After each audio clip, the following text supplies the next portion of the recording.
Hello everybody, welcome to the flight. Welcome to this flight from Munich to Berlin this morning. Looking forward to this. This should be a nice flight. Weather looks reasonably nice. And it's one of those nice little short flights where there's lots to do. You know, we'll be on the ground, we'll be up, we'll be cruising, probably not for very long, then it'll be time to come down, planning our approach. It's one of those kind of nice ones that keeps you busy. Just the right length in my opinion. Airtime today is around about 55 minutes, all told. The routing is fairly straightforward actually if we look at the route. It's kind of out of Munich on runway 08 right. Make a turn to the left, so that will sort of head us to the northeast, but mostly north. And it's mostly a straight line. We'll cross over the border into the Czech Republic, and then back over to the German border, back into Germany, and we'll kind of pass over Dresden before heading to the west, just before we reach Berlin. Kind of do a little bit of a loop, like a U-turn. So we'll be heading west, then sort of U-turn it so we're heading mostly east, and then we'll come back in on runway 07 right. All being well, we'll have time for the return leg as well, so hopefully we'll get right back here where we started, back in Munich, by the time the stream's over. But at the very least, we'll be getting up to Berlin today.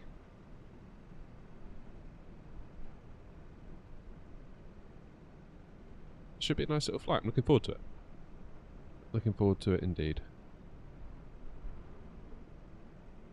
So let's hop into the cockpit and we'll get fired up.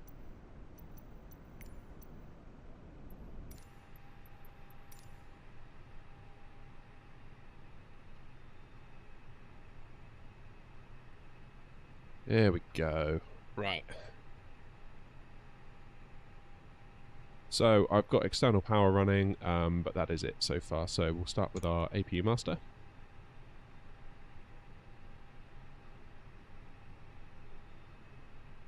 Then start.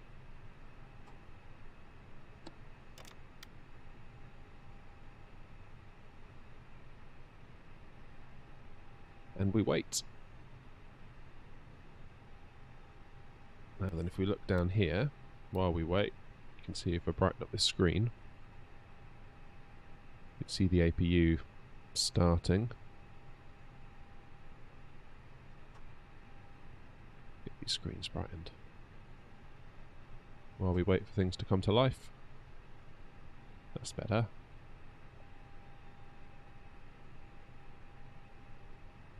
Okay. Starting to get some life from the APU in terms of what it can generate in terms of voltage. 115 volts. Now it's available. Good.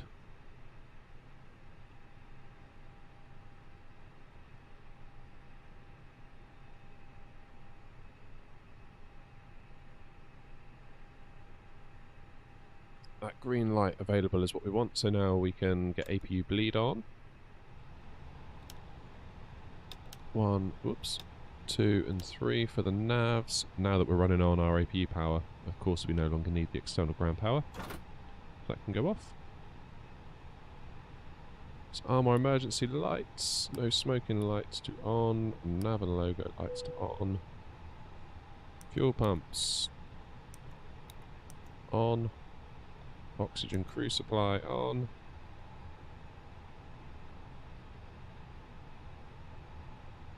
Looking good.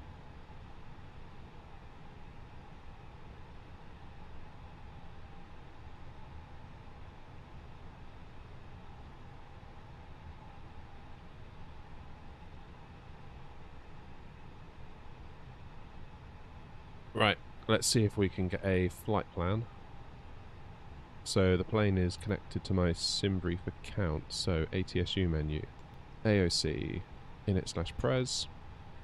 Then if we click on init data request, that should, there we go, put in the flight plan. If we press init request.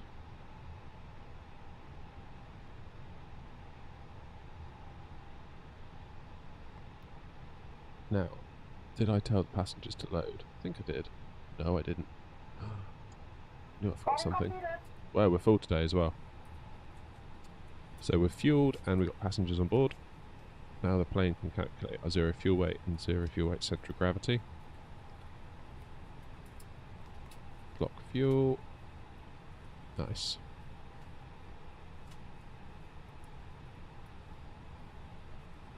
Temp is -40 today. So into Perth, we'll do flaps 1/UP0 Ladies and gentlemen, from the flight deck, on behalf of myself, your captain, the first officer, and cabin crew, I'd like to take this time to welcome you aboard our flight. We're just wrapping up some paperwork up front here and waiting to receive final numbers from the ground crew, then we'll be on our way.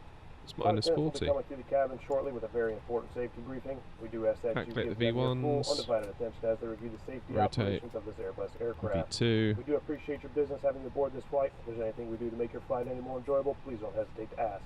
Welcome aboard. There we go. That's looking good. Bevy! How you doing? Hope you're well. Nebula said you might not be doing so well with the... Hope you're doing okay. Nice to see you in the stream in any case. Transition altitude, 5,000 feet. You're doing good. Good, good, good.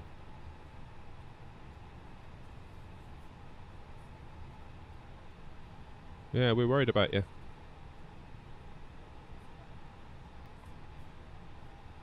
EDDM.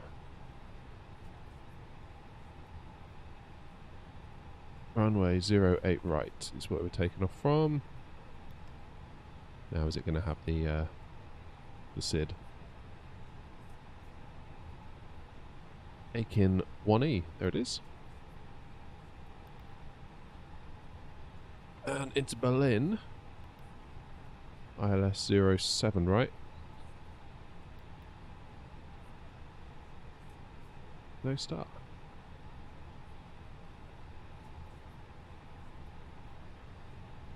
Broken legs, you got hit by a car, no way. Oh wow. That's rough.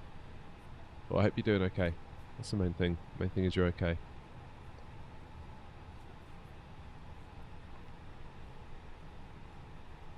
Yeah, Nebula popped in and said about that.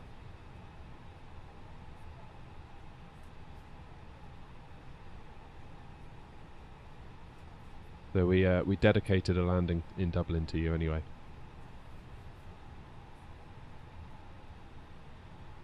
So that one was for you, baby. Just for you. Let's get rid of the jet bridge. Hope you're on the mend anyway. I really do.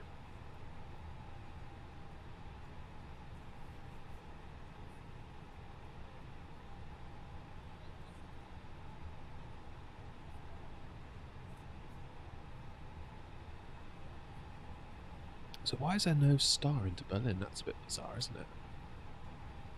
Let's see.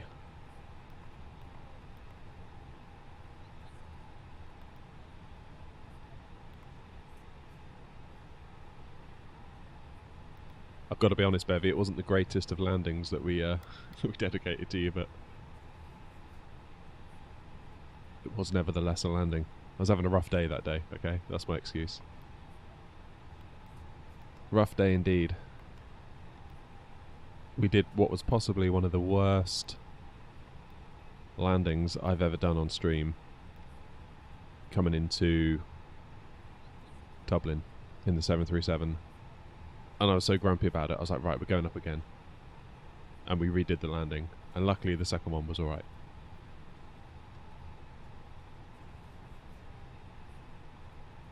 Okay, so it's taking us straight in. That's not so bad.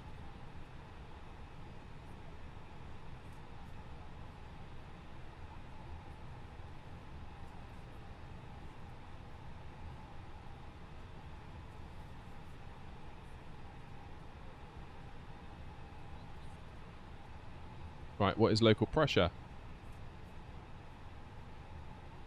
Local pressure 1021.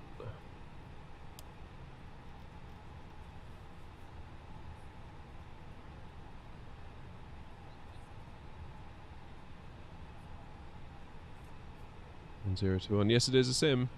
Microsoft Flight Sim, to be precise.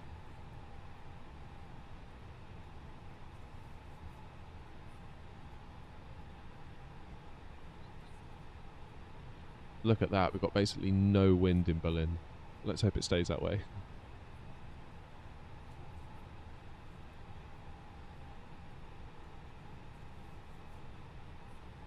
Imagine if I started streaming one day and I was actually in the cockpit of a real plane and be like, hi! Right, let's go.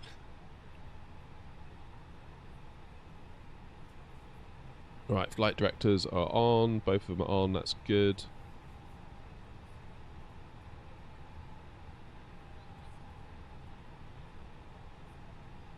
What's the plan as we come out of here? Do we have any restrictions, I wonder? Flight level 280, so no altitude restrictions, which is nice. We're not actually that far from Innsbruck here, are we? As the crow flies. I mean, we'd have to kind of go out to Salzburg and then go through the mountains to get to it, so we'd almost be doing a horseshoe. But yeah, I was surprised at that actually when we did that flight to Innsbruck.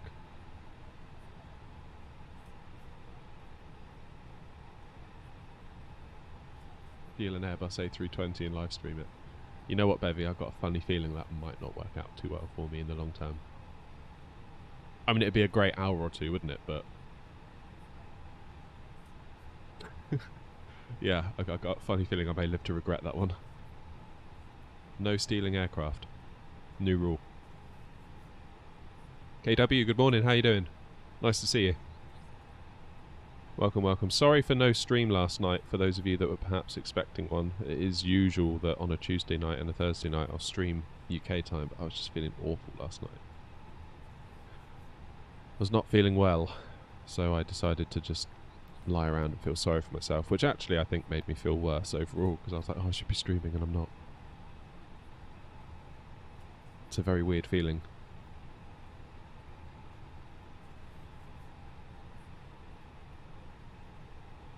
Okay, thrust levers set to idle, engines are off.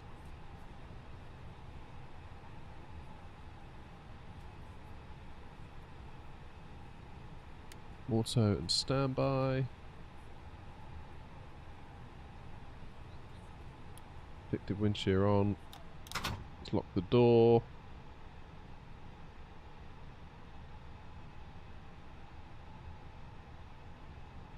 Parking brake is set. Windows are shut. External power is off. APU bleed is on. Seatbelt signs on. And our beacon light is on.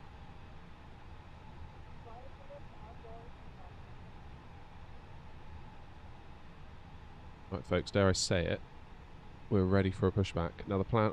Why is it doing that? I think I'm having weird issues with my sim. Because look, it's just completely refusing to render the airport texture over that. I mean, that is just like satellite blurry map data, isn't it? Why is it doing that? Sometimes I wonder if my 8 gig of RAM on my 3070 isn't enough, especially now I'm playing at 4K. Sometimes just stuff doesn't render in. I was flying in New Zealand on Monday. And where was it? It was Auckland. We called into Wellington on the way to Queenstown from Auckland, and there's just a whole load of scenery that just didn't render. It's just like all these weird blobs and weird shapes. I don't really know why it's doing that. There's only one thing for it. I need a new GPU. Okay, let's plan our pushback if we can, using our pushback tool.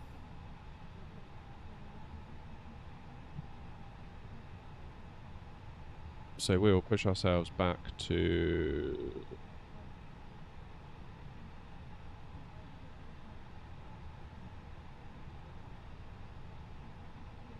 There, looks good. Okay, let's request our pushback.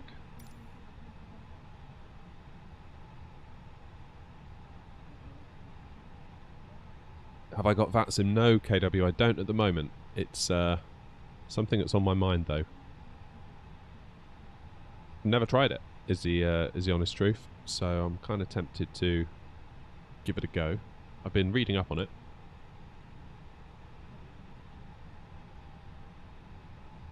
Did that van just drive through that?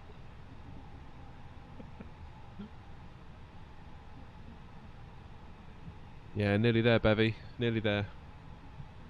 It's been a long old road, but we're nearly there. Okay, parking brake. Off.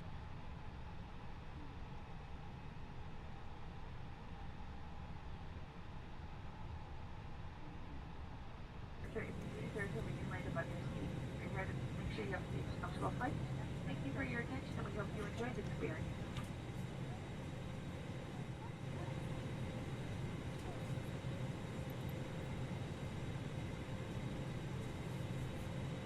I certainly won't forget the ones that got me there, Bevy. You know, like yourself, Wessam.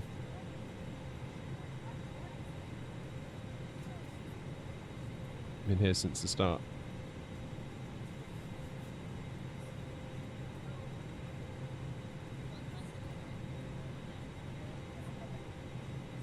Okay, why aren't we going?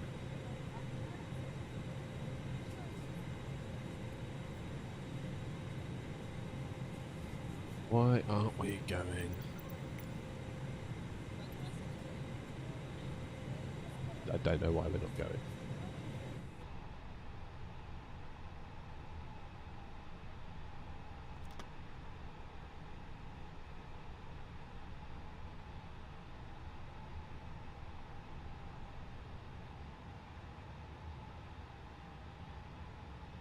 So it's lifted us up.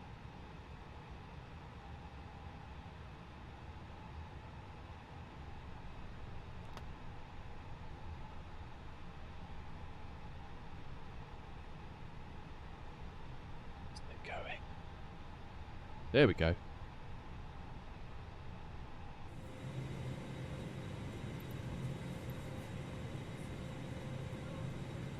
Okay, let's do engine start.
Alright, goody. That's engine start.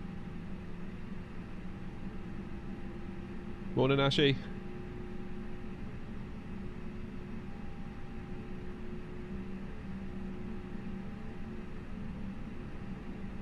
Rob, you sit there and be quiet, please. Quiet in the cheap seats. Okay, parking brake is back on. And we'll set our engine selector back to normal. Now we've got engine start. APU bleed off because we don't need that to start the engines. APU master off.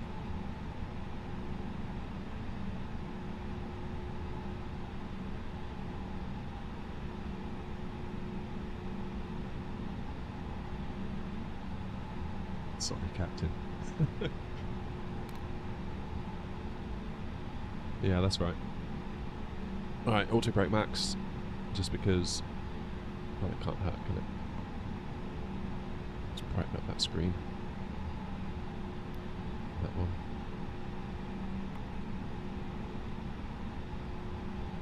Flaps, we need to set to 1.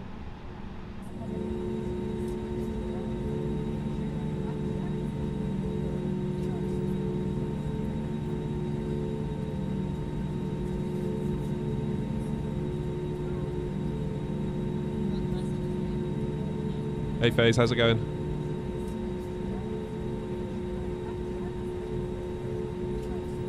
My plane experience is here. How you doing? Welcome, welcome. Okay, that's good. Flaps are set to 1. Let's arm the spoilers. Strobes will do auto. Nose light taxi. Don't think we need runway turn off. I mean, it's quite nice out there.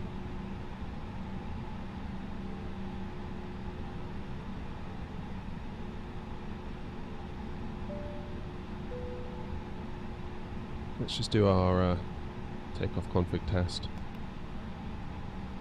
Oh, happy days.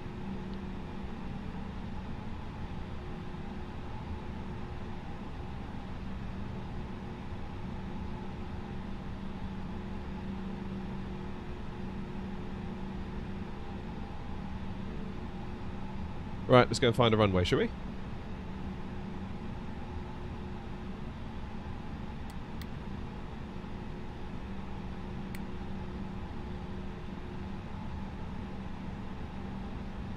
Parking brake off.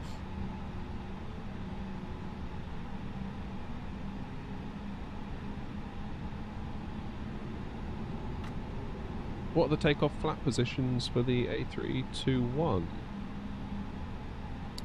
I honestly couldn't tell you about the A321. I can tell you what we're doing today is the A320 is 1.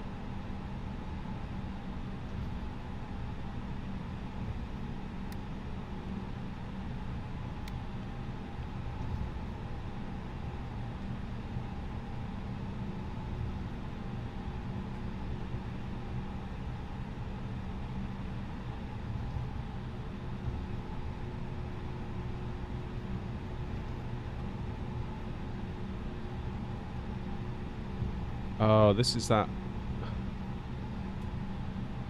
There's a motorway, isn't there? Or some sort of road network that runs under this taxiway, and I think this is why the sim is just massively failing right now.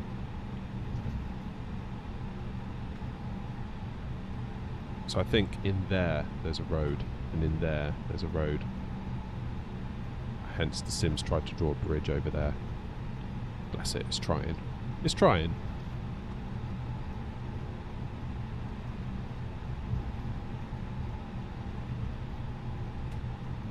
Yeah, there it is, look.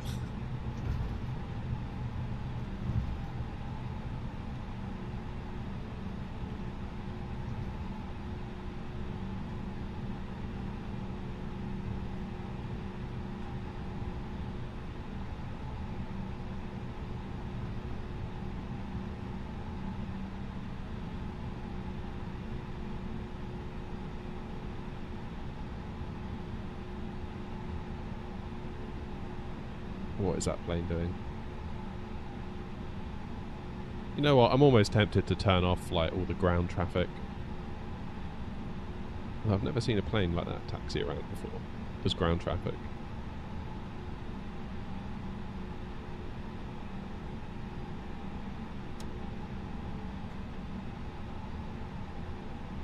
Oh, FaZe, I appreciate the thought, I really do. Unfortunately, the channel isn't monetized yet through YouTube, so I'm not a YouTube partner. Because I haven't got enough watch hours under my belt. We need 4,000 watch hours in total. And that kind of rolls over 12 months. So I've kind of got until June or July to get there, and we're at 3,200. So we're doing well. We've got the subs. You need 1,000 subs and 4,000 public watch hours.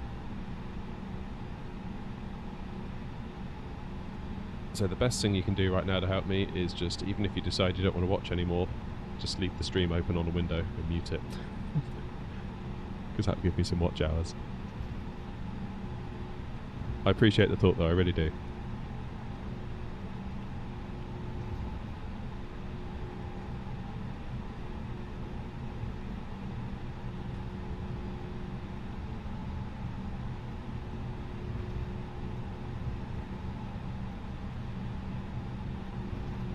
It's a strange one. It's like I've been working for quite a long time at this sort of on the side, thinking, well, you know, like if we get it to, we can get YouTube partner, that'd be really cool. But I don't actually know what that's going to look like.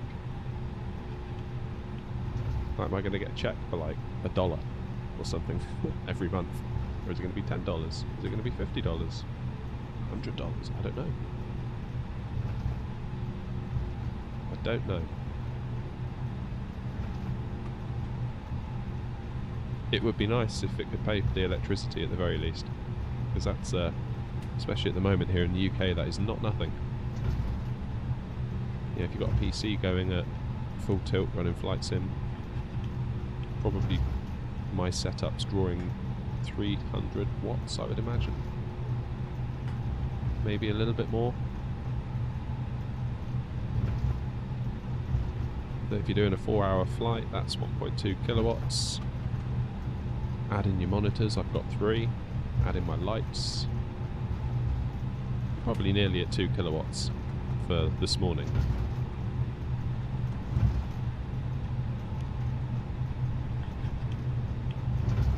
This is Microsoft Flight Simulator phase.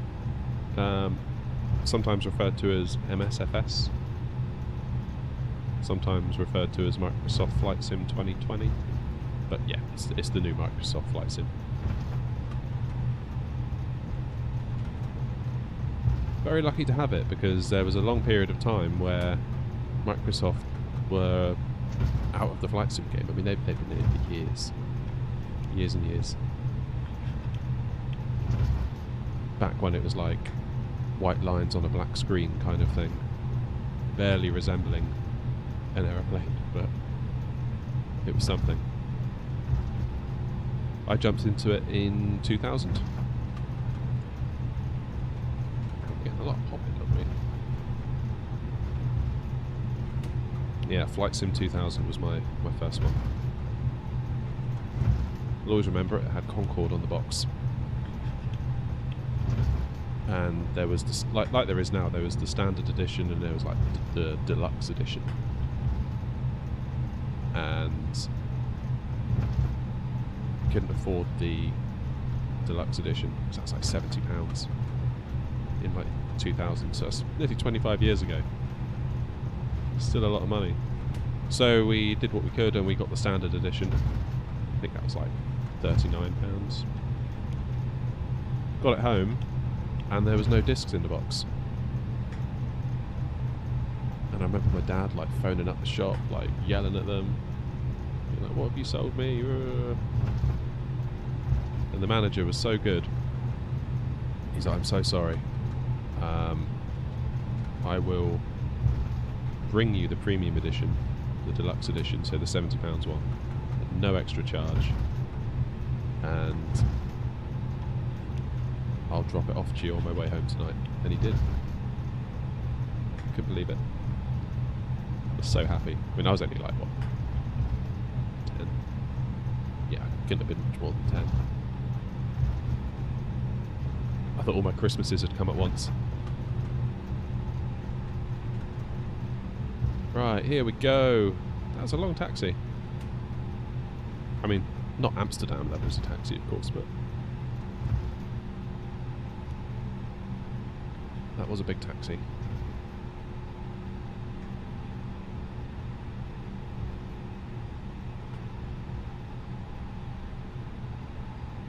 Yeah, let's get some stats on the screen, shall we? And the map. And we'll just pause at this stop bar.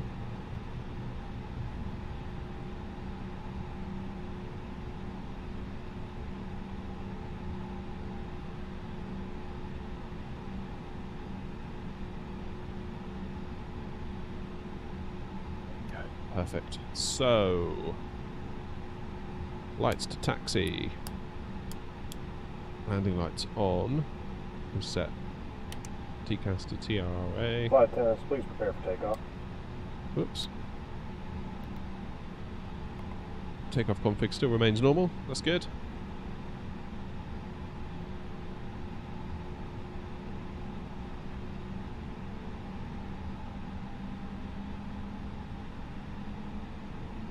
Let's get out there, shall we?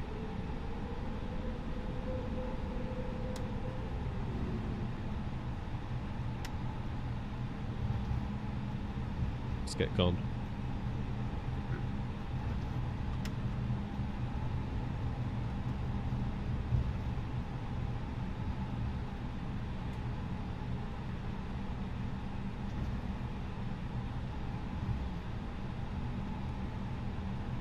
Now, all being well, if we get to Berlin in good time, if we get turned around, we should be able to make it back.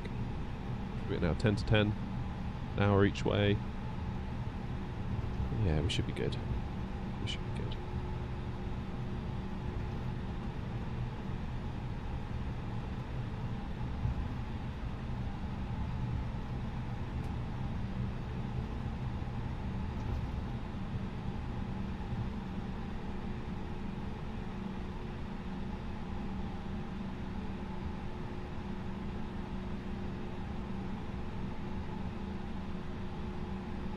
Lovely. Okay, so we'll hold it at about 40% on the thrust, holding it on the brakes. Let both engines reach 40%.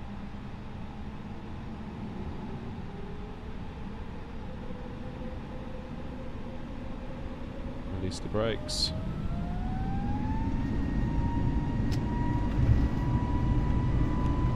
Toga thrust set.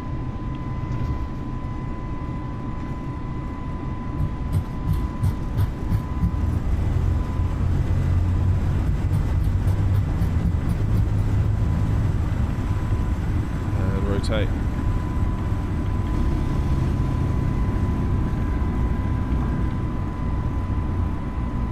Positive rates. Gear up. A bit of wind there. I think that's where we started our taxi from.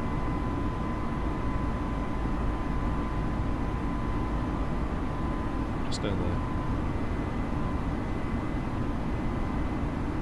Yeah, that gate there. See that little tiny plane?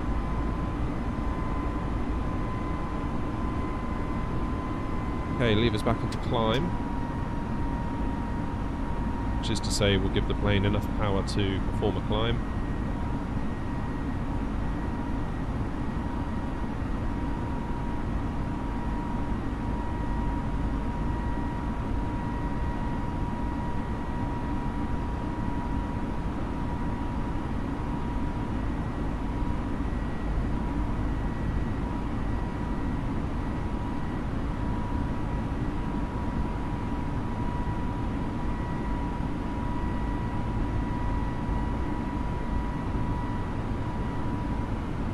I need to mod that coffee cup. I need to put my logo on it.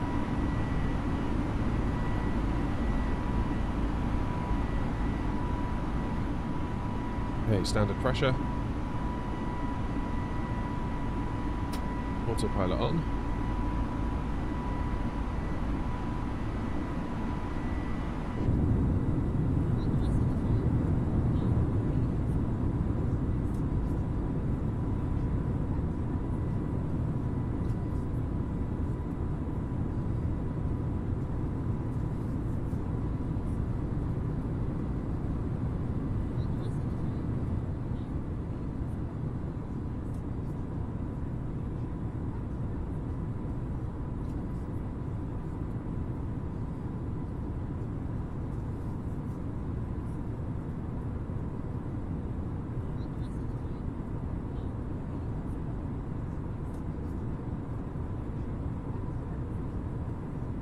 We should have a left turn coming up. There we go.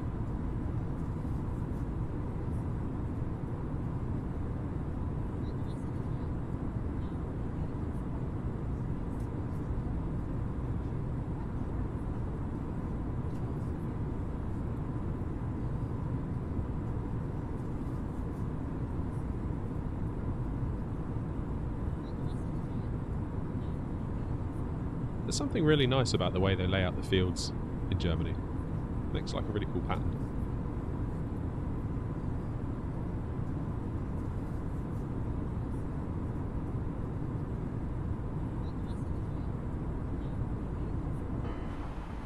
Alrighty, let's get our lights off.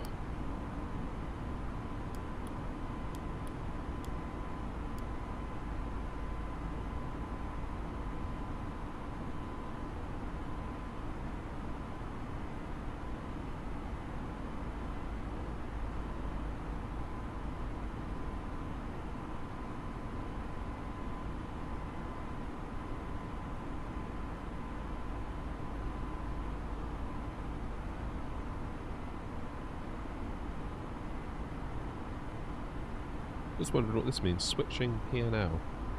What have I pressed? What have I done?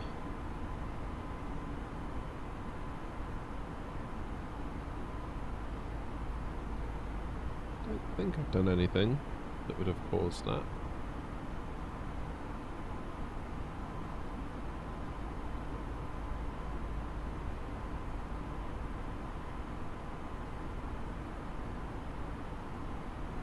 Don't think I did.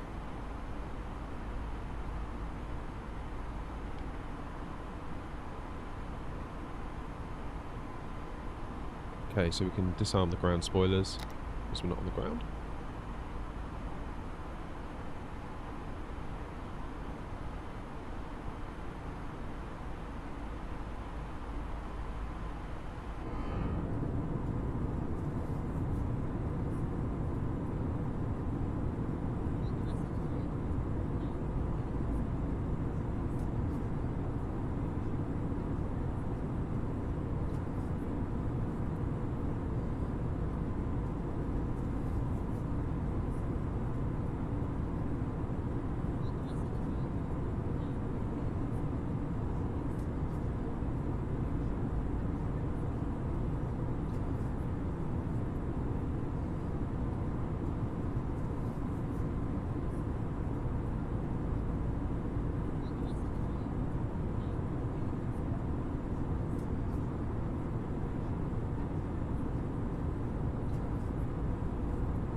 Oh wait, I know what it is.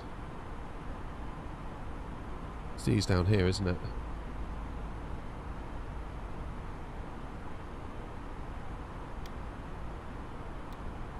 There we go.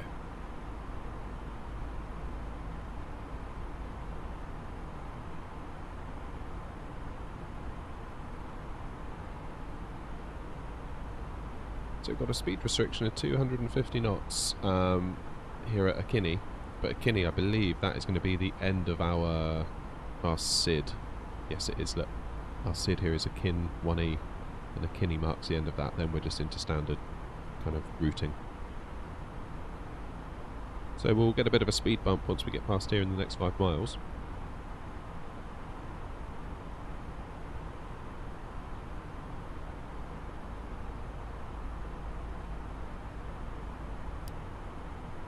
Probably let the passengers out at this point.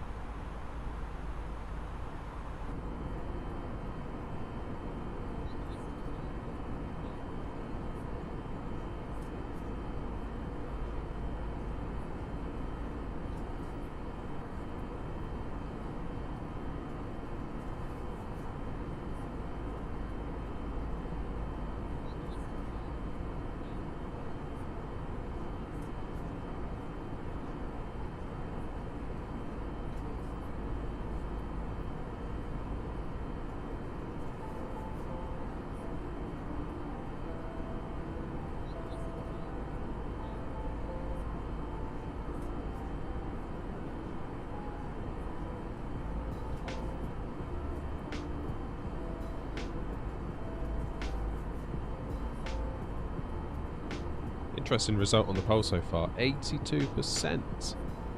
So you'd rather have shorter routes that we do return legs on versus longer one-way routes. That's cool. That kind of suits me, to be honest, because it means that we're mostly set up for what we need. We've got our 737. We've got our fly-by-wire A320. We can maybe get the Phoenix.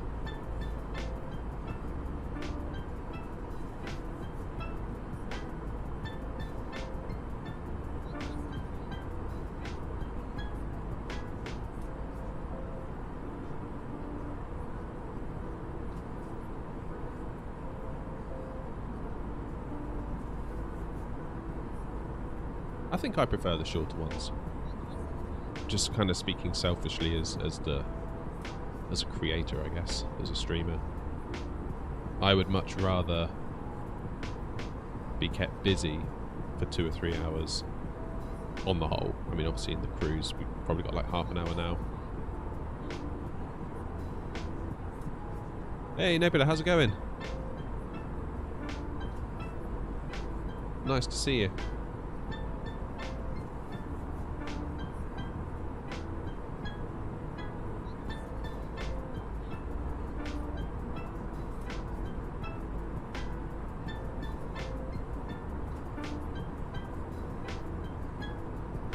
Yeah, I think we did a flight, when was it? A couple of weeks ago now?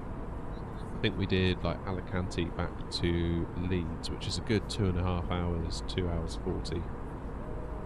And I would say that one dragged a little bit, if I'm being brutally honest.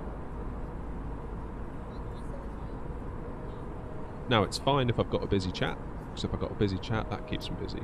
But if the chat goes dead, and I'm looking at what you're seeing now for 2 hours, gets a bit like... Whereas a shorter route like this, an hour each way, get up in the air, do a cold and dark, taxi, take off, get to where we are now, almost at cruise. I mean, it's really not long until we need to start coming down and then we're busy again, doing stuff. That's much more engaging for me. Hopefully it's a bit more engaging for you. I mean, the poll would seem to suggest that it is, given that you've said 83% say they prefer that. That makes sense.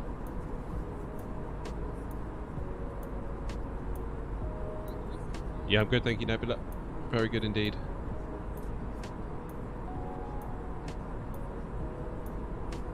How's the audio mix today? Is it okay? Like my voice relative? Can you hear my voice okay over the stream? Over the sim?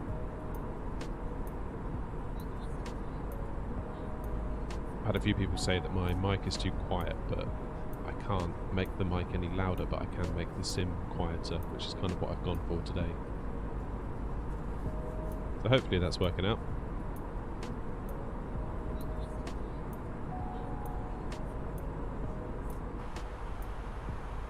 So, before we get too carried away looking out the window, what is the plan? Is there a waypoint where it wants us? It just wants us at 3,000 by...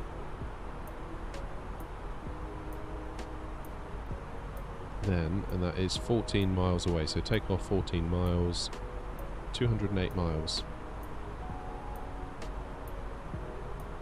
Shouldn't take us that long to come down today because we're only at 28,000. Ladies and gentlemen, once again, the flight deck, the captain speaking. We've just reached our cruising altitude for the flight. As it begins to settle in, I do want to remind you to please keep your feet and elbows clear from the aisle as the flight attendants will be coming through the cabin with galley carts shortly. 80 miles also required. That makes sense. Congregating near the front galley where the flight deck door is located. Thank you. So the calculator says 80 miles. A quick way to do it as like a very, very sort of like back of the napkin math kind of way is take your flight level, so 28, or take the 28 from 28,000 I should say, multiply it by 3, then add 10. So that makes 94, and that gets us down to 0 feet, so it gets us down to the ground. 79 gets us to 3,000. I'm not sure this is taken into account the fact that we're going to cross over 10,000 feet during this transition from 28,000 to 3,000. So of course we need to factor in a lot of slowing down, which is probably going to extend this 79 somewhat. So actually, the rule of thumb of like 90-ish might be quite accurate.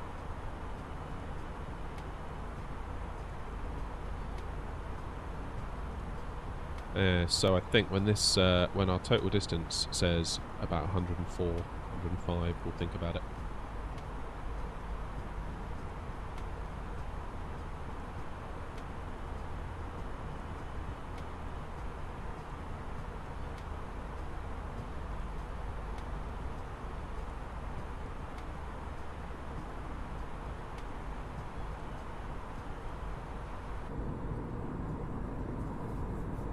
That makes us approximately 100 miles from top of descent.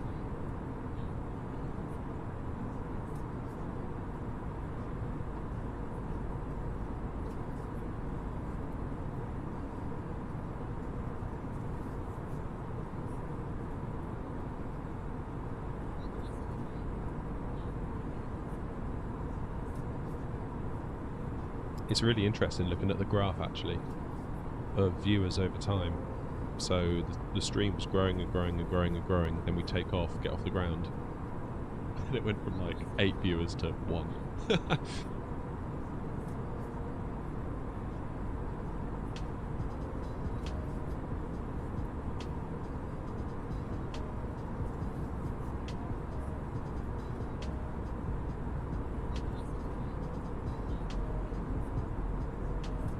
I guess people like to take off.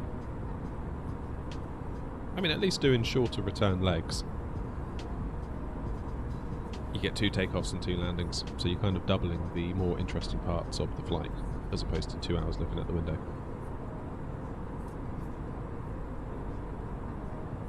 It's interesting because a lot of people, I say a lot of people, some people, whenever I would ask if I did a poll, being like, hey, should we do long haul?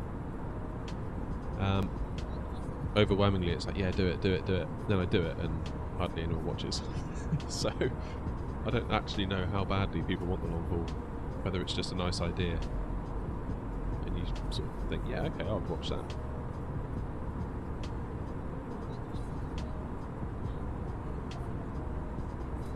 Yeah, I don't know.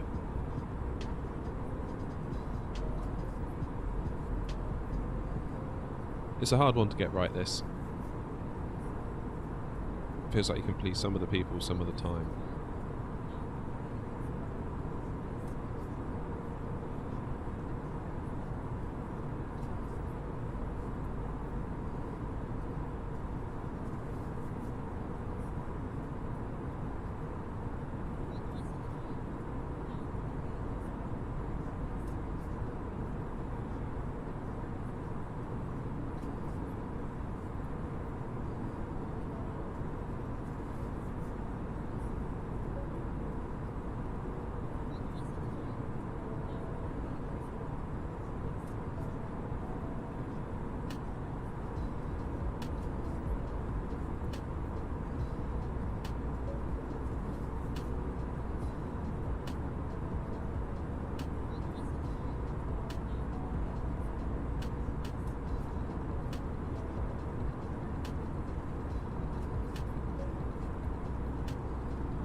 Oh no, I've just realised I made a typo on my thumbnail. I spelled Munich as Mukic. Right, I'm going to correct that now.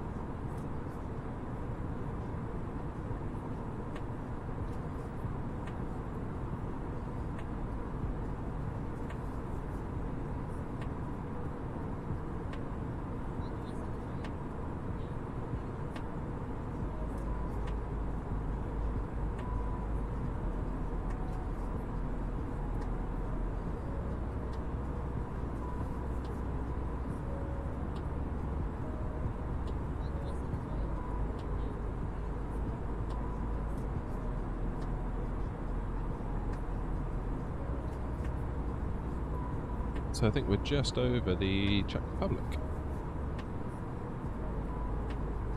Probably too far away from Prague to see it.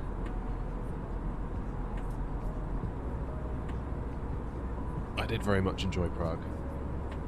As in real life, not in the sim. Sim's good as well, but in real life it's very good.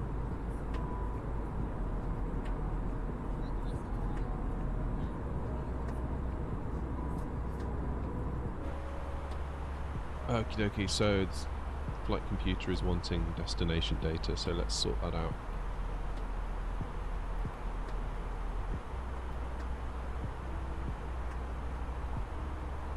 Snow. Okay, so on the ground it is 1029, 118.2. Yes, no wind. Love it. 1029, 118.2. 1029, 180/2. And 4 degrees on the ground.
Good morning, Jalise. Or should I say good evening? I always get that wrong, don't I? Of course it's evening.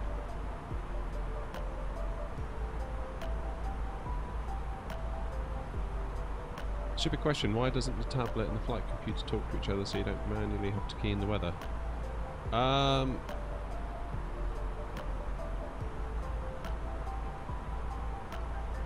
Yeah, I mean that would make total sense, wouldn't it? Of what you said. I guess what it is that the tablets came into existence long after this. And I mean, they call this an EFB, which, I mean, obviously to me and you it looks like an iPad, but they call it an EFB, which is an electronic flight bag.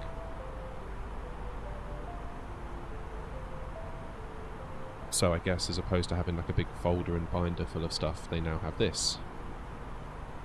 But in order for this to interface with this, blimey, I mean that's just like got red tape written all over it, isn't it?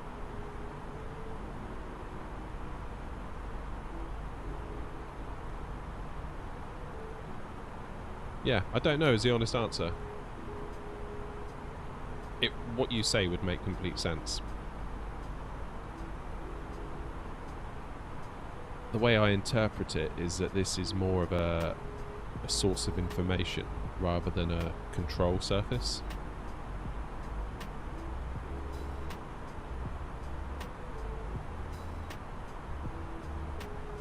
And in the context of the sim as well, it kind of actually helps as almost like a mini settings menu without having to press escape and pause the sim and go into the menu. So if you want to make changes to stuff in flight, you can.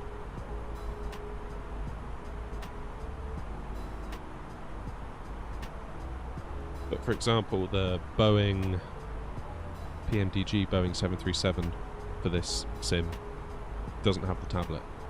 They're working on it, but they don't have it yet, so you're kind of on your own. You have to use third-party software on your computer to get weather, things like that.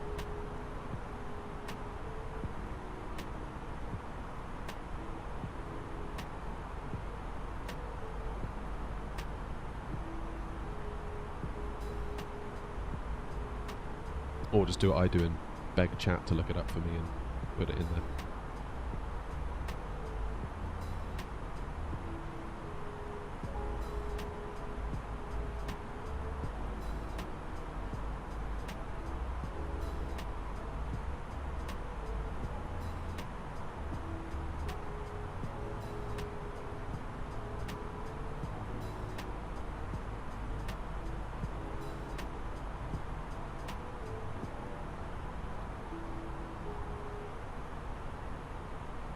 No A380 yet. I mean, there is one you can get that is like a skin, but essentially you're flying the plane we're in now. It just looks like an A380. So it's nothing more than a skin, is my understanding. The people that made this plane, so this plane doesn't come stock with the sim. This is made by a open source community called Fly-by-Wire that took the default plane that Microsoft give you, so the A380 they give you with the game, A320, and they've just made it so much better in so many ways.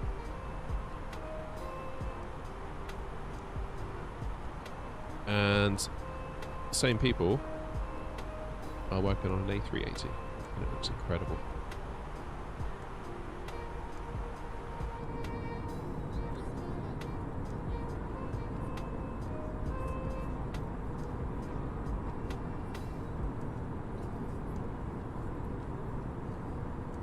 Like, if you were to use the default A320 that comes with the game, there's so much stuff on it that doesn't work. Just like buttons that do nothing, functionality missing. Also, you can get it in the air and you can point it in the right direction, all that stuff, but it's not what you would call study level. Which I do think is a strange term in and of itself. Like, whenever a new plane comes out, you quite often see people saying, but is it study level? It's like, well, you tell me, what is study level? What does it actually mean? It's a tricky one to define. Just like really detailed, I think, is probably what they mean. Detailed enough to the point where you could learn the aircraft almost fully.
Okay, Rob, so I'm just looking online, if you're still there. Article dated 24th of May 2022. Airbus has selected 2 long-time avionics competitors to provide next-gen flight management systems for the new A320, A330 and A350. A key part of the European airframers plan, that is Airbus, is to link the FMS, which is the old-school looking computer. So this thing is to link the FMS for these aircraft with non-avionics systems. So this is like an avionics system because this can directly impact how the airplane performs. Like you press a button here, the plane could turn, it could move. You can press whatever you like on this and the plane isn't going to do a thing. So yeah, it's to link the FMS with non-avionics systems such as the pilot's EFB, electronic flight band. The EFB will access onboard connectivity to deliver real-time weather and other performance-enhancing applications, but granular specifics are still being thrashed out. So there you go. What you just said sounds like they're working on it.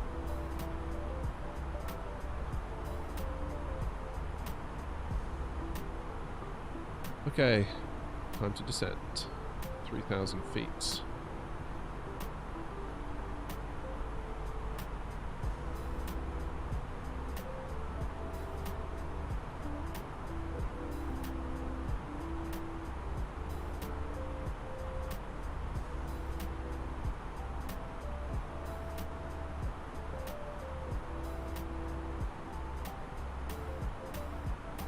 Maybe you should be like the chief exec of Airbus, coming up with good ideas like that.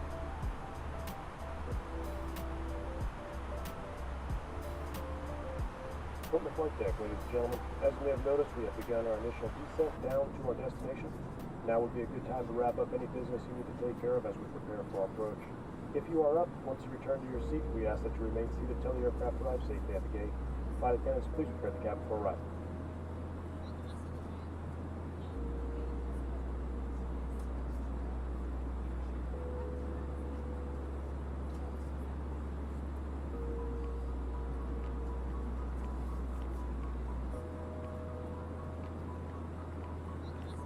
Yeah, I think you're right. I think there's a lot of legacy. That's the thing. A lot of legacy. I mean, there is another way to do it. Where is it? Where do you go? MCDU. ATSU. Is it an AOC? WX request. So that's weather request. EDDB, which is our Berlin. Format error. Send.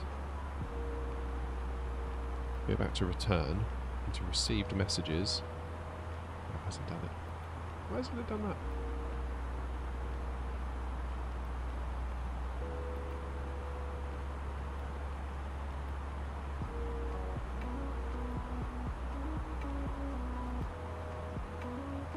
That's silly.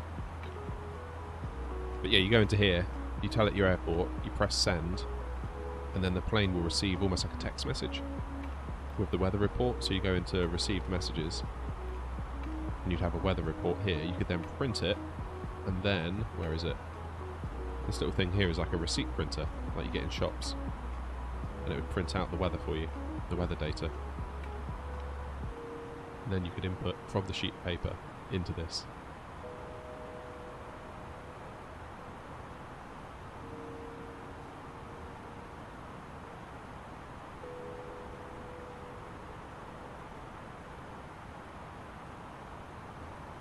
Curious why that's not working now though.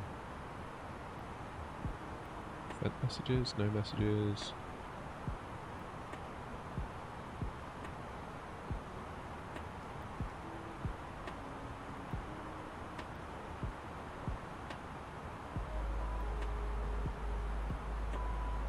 There you go. So I've typed EDDB into there. Send, return. So now if we go to received messages, there it is. METAR, which is the weather. EDDM, EDDB, hit print. There it goes.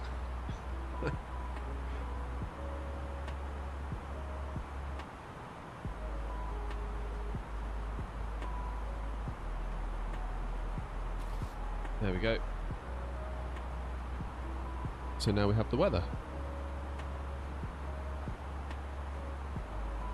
So QNH is 1029. We can actually sanity check that against what we put in. Yeah, 1029. 4 degrees. Wind is 2 knots.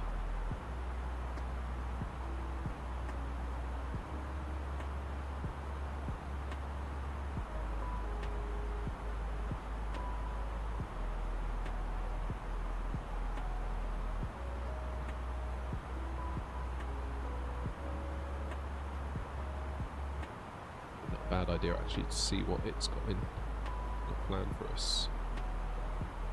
Transition at 6,000. Approach speed 132. 60 miles to go.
I'm just going to take off the auto throttle.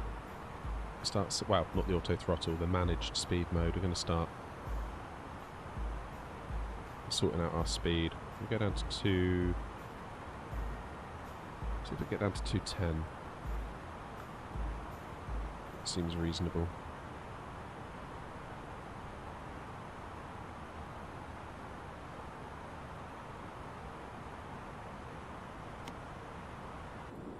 We will need some speed brakes. Here they come.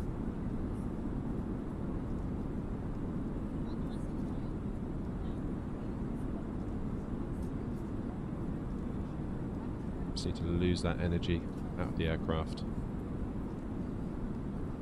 Once we're at 210, it should be easier to maintain, but to get down there, the descent rate is going to drop a little bit.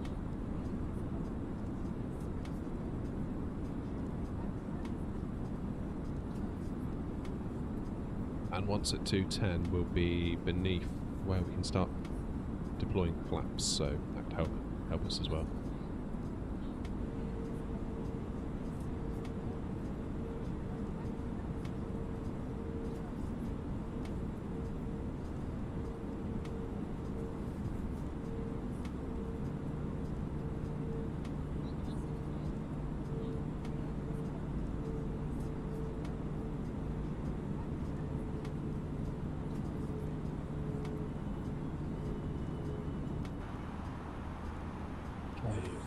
Coming up on 10,000 feet.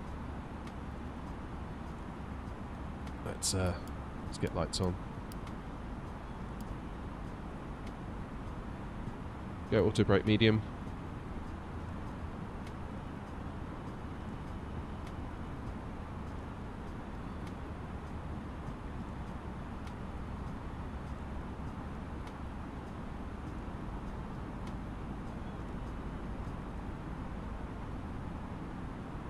When is our decel point? Because we're not far. We zoom ourselves out, look. We're really not far. Okay, so decel is just there. Should be fine.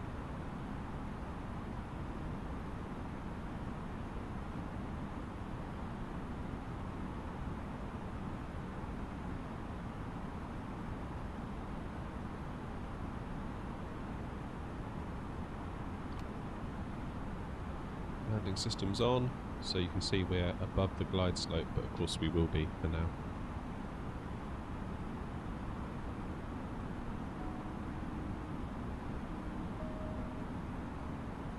But the airport should be sort of over there. Can't quite see it though.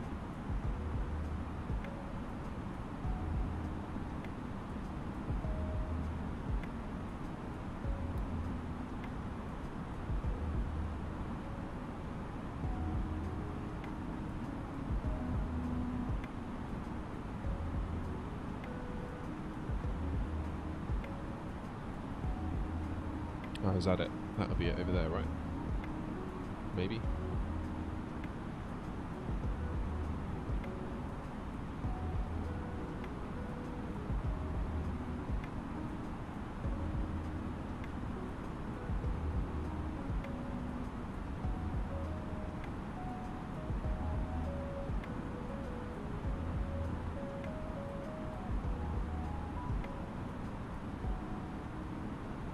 Okay, 6,000 feet is when we enter with our transition.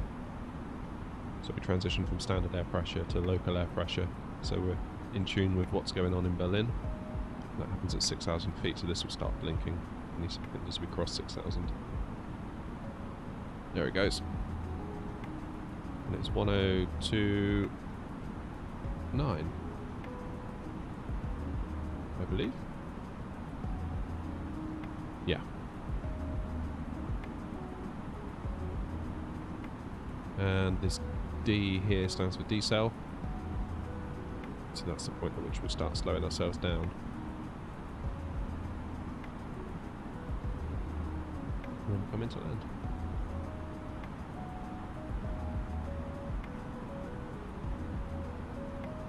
You can see here this glide slope diamond as we're starting to kind of come this side of the airport.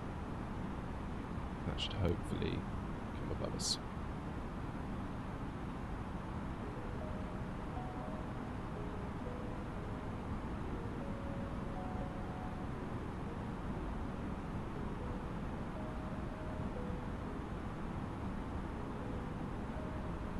Right, let's do that. Let's start our decel. So go into the performance page, activate approach mode, confirm. Then we put our speed into managed, and the plane is going to want to drop down now to its approach speed of 134.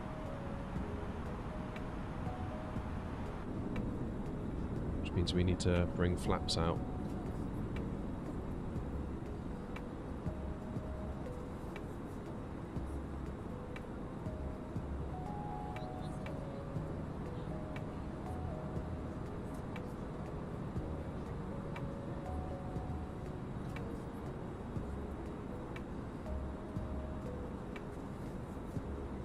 Actually bringing our speed down, 180 knots.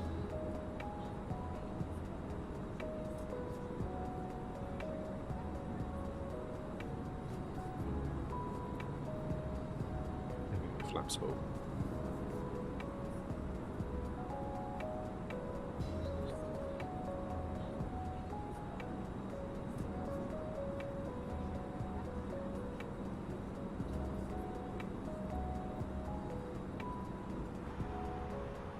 Good news is the glide slope is above us. purple diamond. So when the time comes we can just level out, intercept it and then follow it down rather than be chasing it all the way down.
Just see the runways there, look, up ahead. Alright, let's go. Feet on rudder pedals.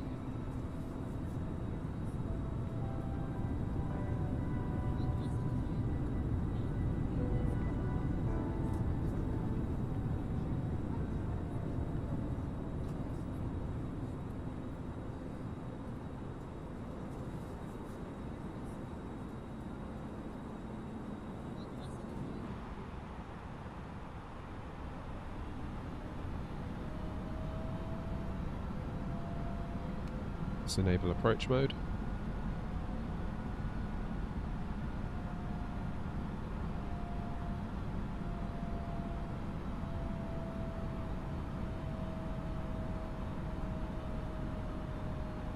There we go. Plane has captured the localizer, which will keep us in line with the runway.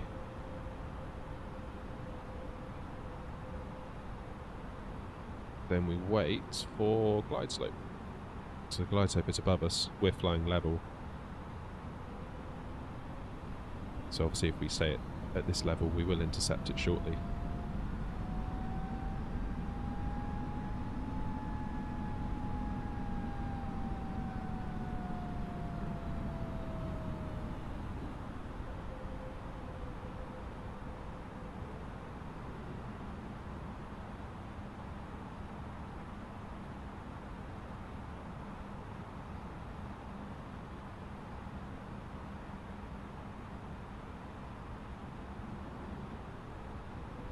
Tell you what, autopilot is doing some very weird stuff here. I'm not doing a thing here. I don't know whether it's the weather impacting it. That seems very odd behaviour.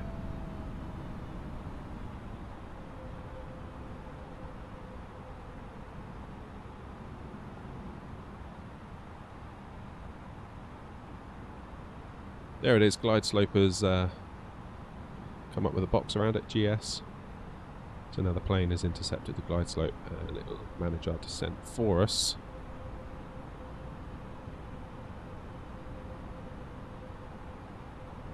$2,500. Gear down.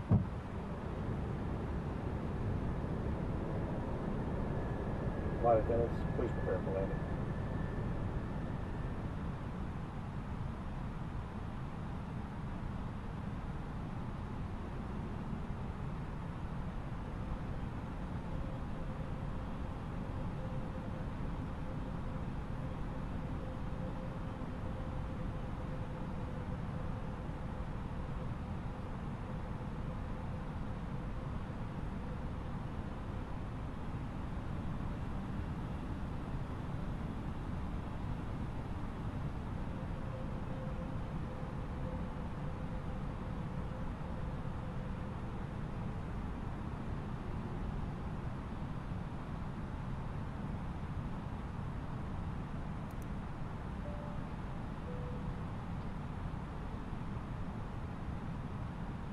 Right, let's get this autopilot off because it's been a bit weird.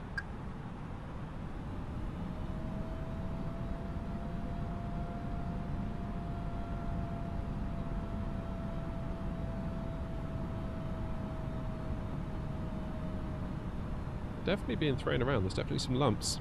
You can feel those lumps. There's another one, look. And another. I don't know what's causing that.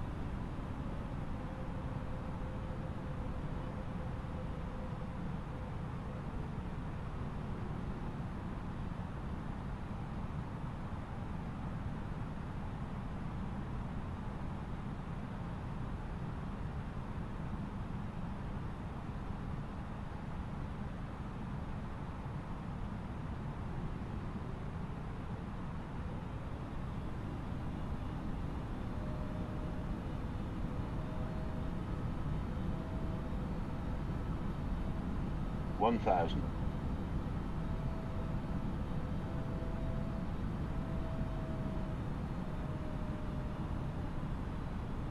Quite gusty. Like, I know it's not reporting much in the way of wind, but this feels very gusty. Bobbing around up here quite a lot.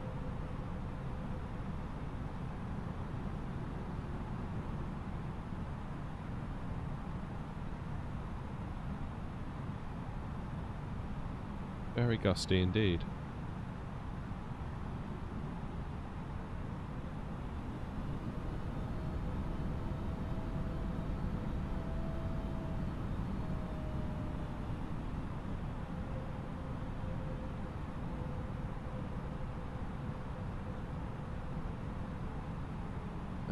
Frame rate. 500.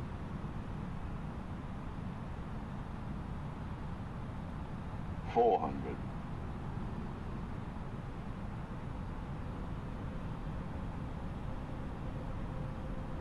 300.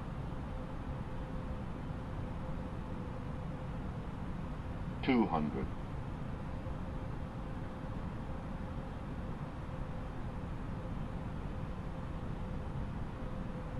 100.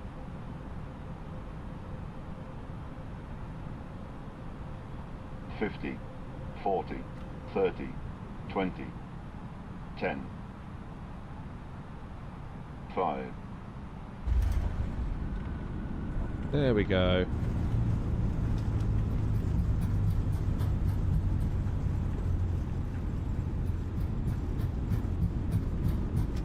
Nice and smooth. A little bit late. Perhaps a little heavy on the flare there.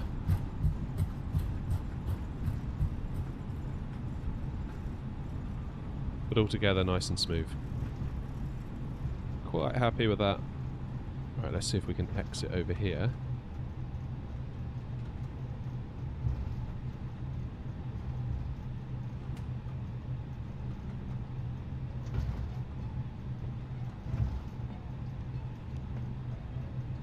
Hey Pixel, just in time indeed.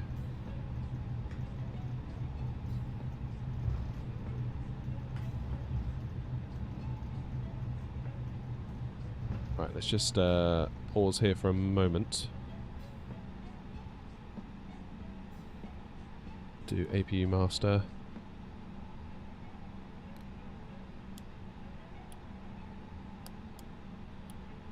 There we go. Right, let's go find a gate. How you doing, Pixel? You okay?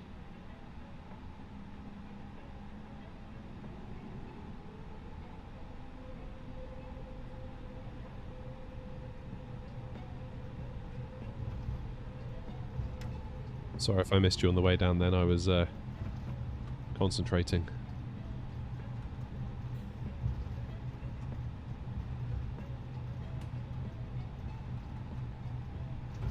I mean, it wasn't the perfect landing, Pixel. It was smooth, but possibly only smooth because I let the plane settle down a bit later than I would have liked. I probably over flared.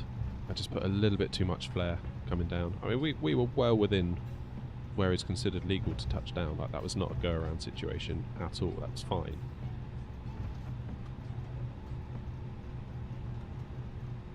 But in terms of being a perfectionist, chasing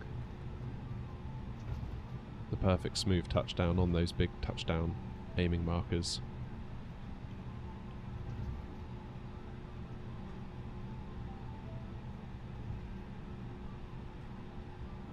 Right, let's get turned around and get back down to Munich, shall we?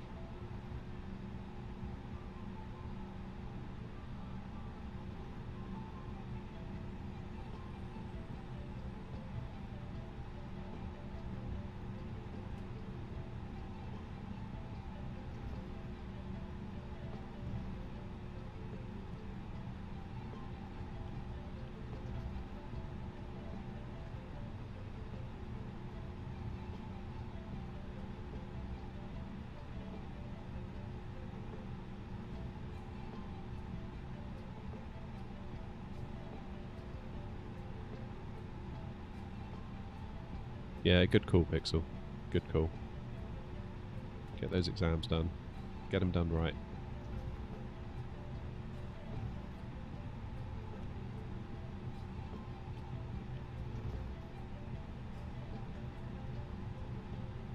Okay. Which gate shall we go?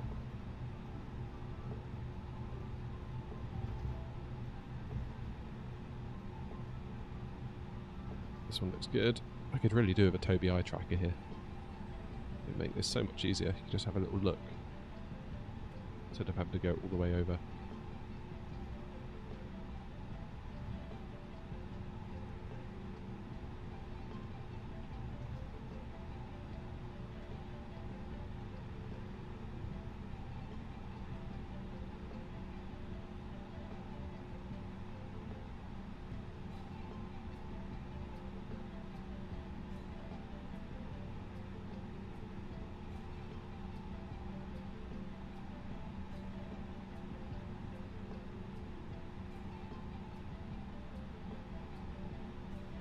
There we go. Parking brake on. Running on APU power. That's good. So in theory, I should be able to turn things off.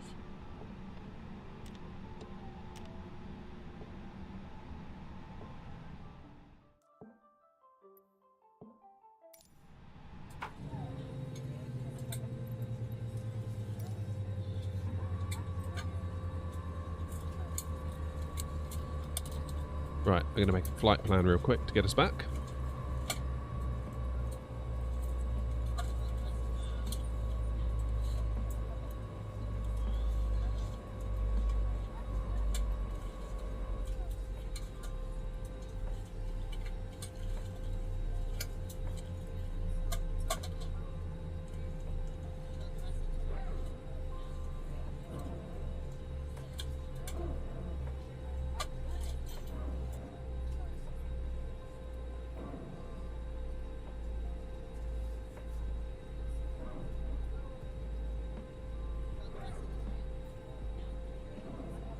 Okie dokie.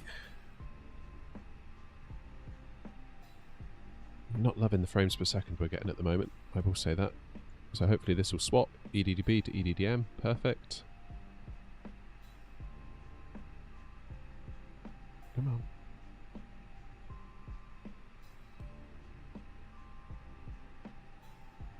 Let's get the plane fueled.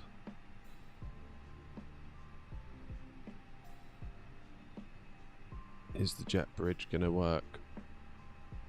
No, it's not. Why is my FPS so bad?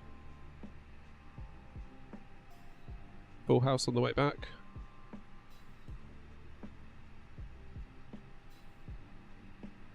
Oh, I don't like these frames. It's annoying. Okay. ATSU, AOC, init. There we go. Then we go init, init request.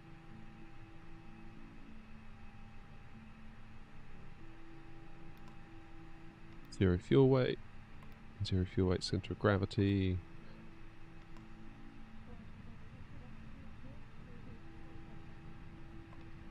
Wow, my sim is lagging. Maps 1/UP 0.1. What was it? -51. Flex temp.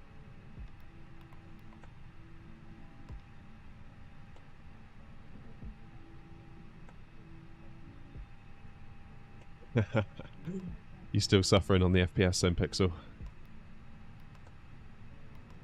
I'm running at 4K. Part of me's like, do I just run at 1080p and just guarantee myself a smoother experience?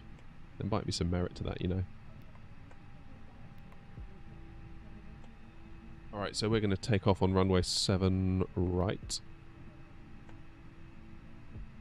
Using the Luro 1Q SID. So that's our route out.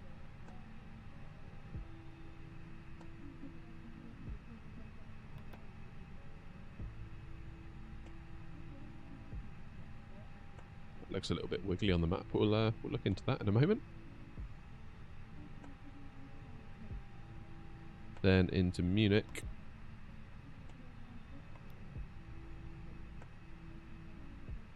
(08) right, using the ILS.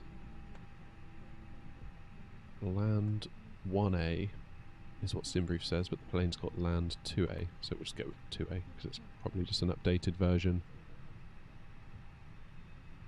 And we'll go via Landu.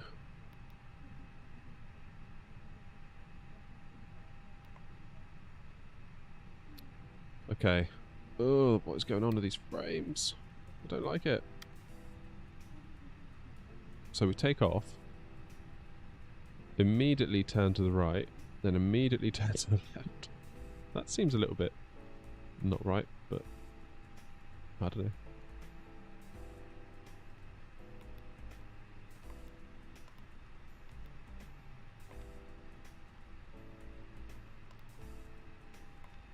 Clear that up.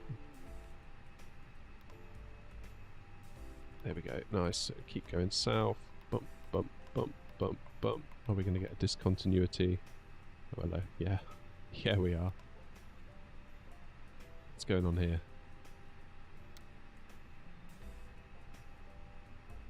What is going on here?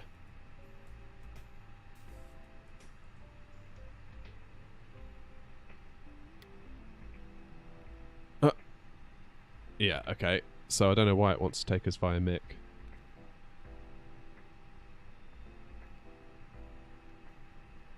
What we'll do, we'll get rid of Landu there. We'll get rid of Mick there. Clear that. Right, that makes more sense. So down here, across to Landu, down to here. This is more like a Munich approach. So you come along parallel with the runway, follow all these little waypoints, hit decel. If we clear manual there, then we clear this discontinuity and it should join the dots. There we go, we've got a flight plan.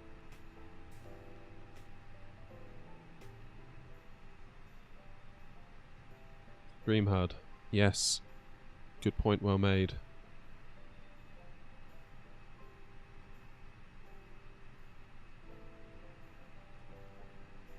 Give it a second. There we go.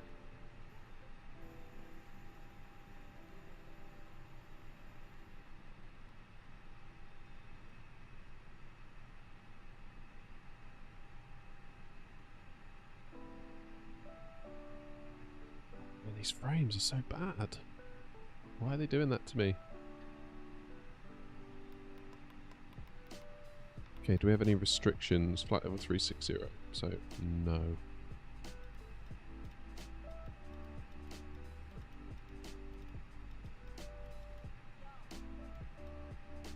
Going a bit higher on the way back.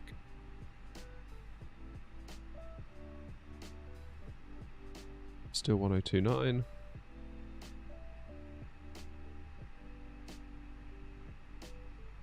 Okay.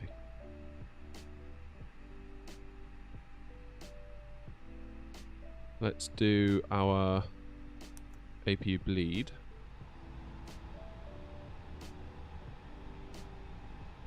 And we can start to think about a pushback.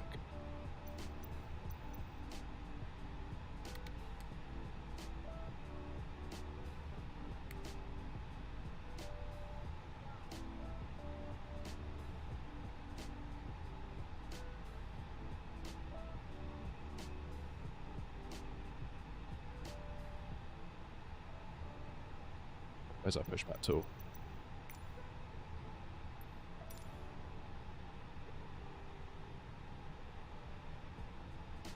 Go.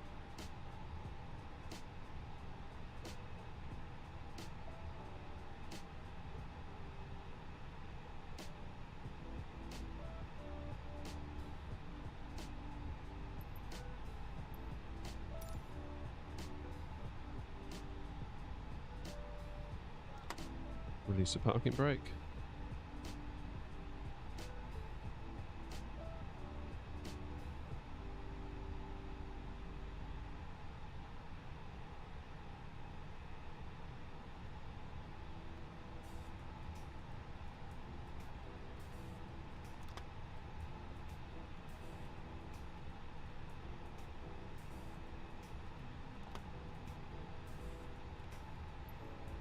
If I press hold, there we go.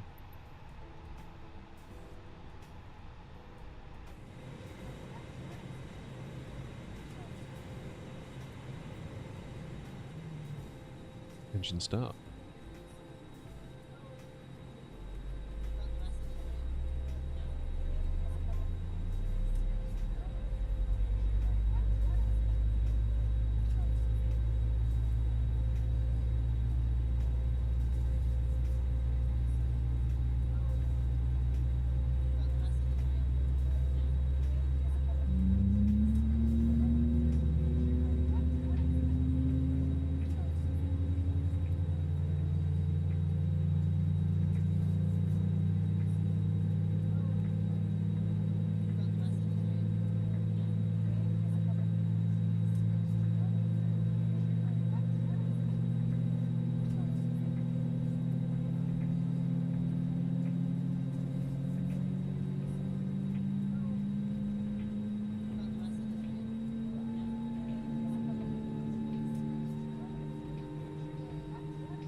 I tell you what, those little ground vehicles, they're just such bots. It doesn't matter what you do, they'll just go into you. I'm tempted to turn them off.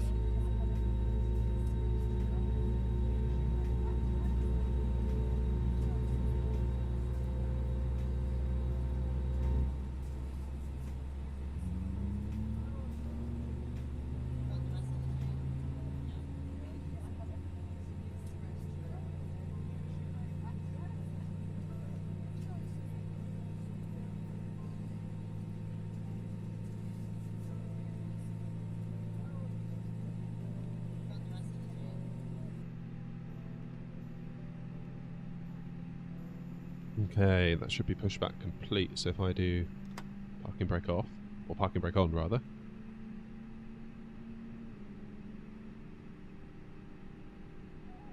can see our nose wheel steering disc. It's just disappeared.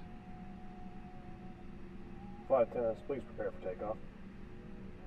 Okay, auto brake max, local pressure set, landing system should be off because we're not landing anymore. Flight level 360 in the window.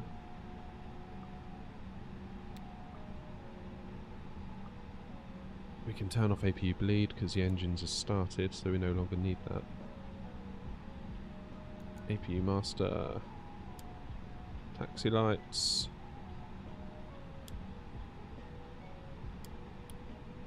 Leave strobe at auto.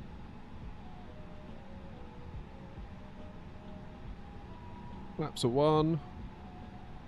Ground spoilers are armed.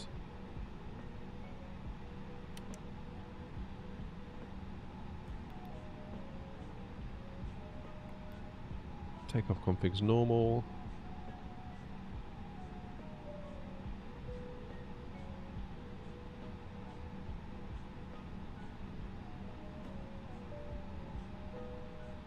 Cabin's ready. Engines out of ignition mode. It says APU's available.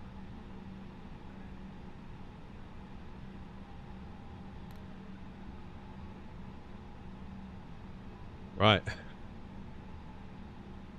Let's get back down to Munich before I run out of time. Parking brake off.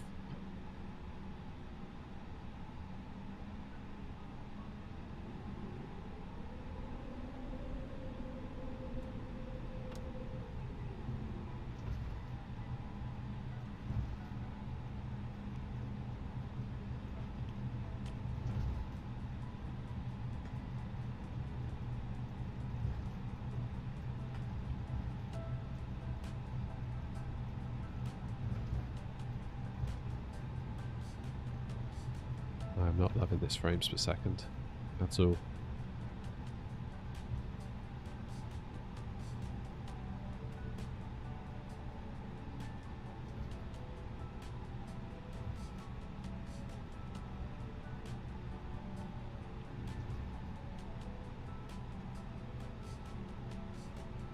Oh, that feels really bad.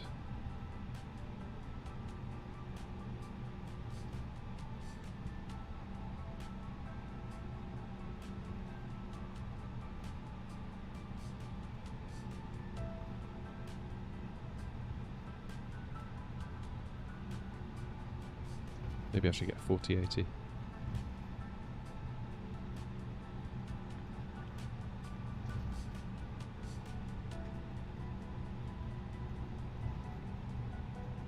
Don't need temptation like that in my life right now.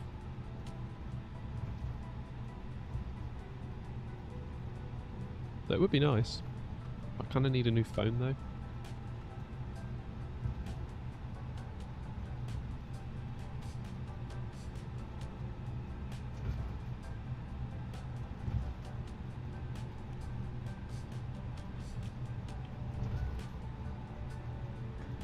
Maybe I'll wait for the phone till September and get the new iPhone.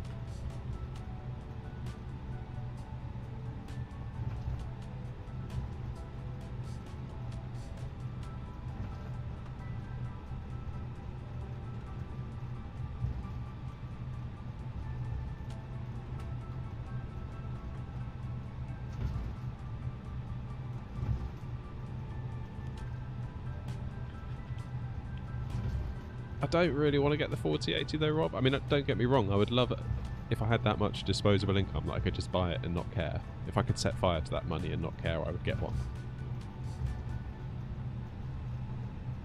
But it just feels like, yeah, it's more performance, but then they're charging you. It's almost like the price that you pay extra for that extra performance scales almost linearly with the prior gen.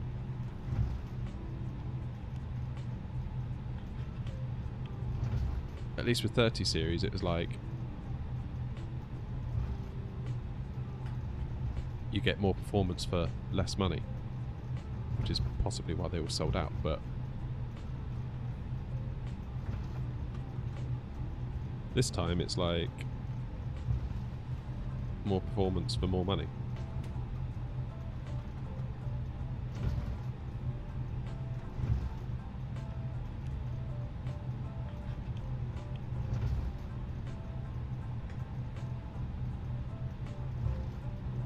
Maybe when we can get like 4090 performance in the shape of a 5070, that's probably when you would look at it and be like, yeah, I've got to have that.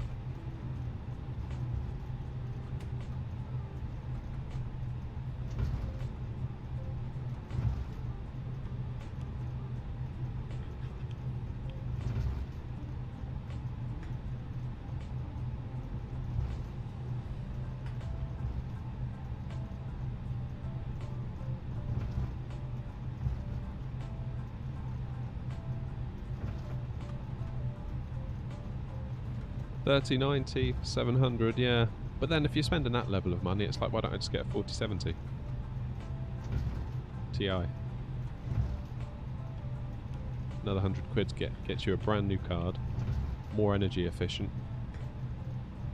like loads more energy efficient, for the same performance. So the old energy bill might thank me as well. 12 gig of RAM should probably be enough into the long term. I don't know. I mean, I thought about selling my 3070 if I could get 400 for it, and then maybe stumping up another 4.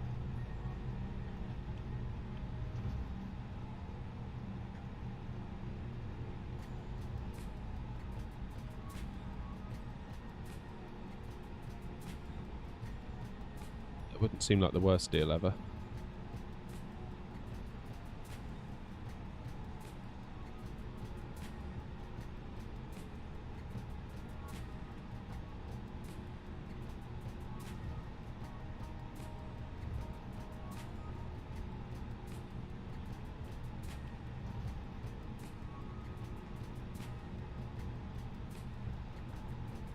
Right, let's stop here.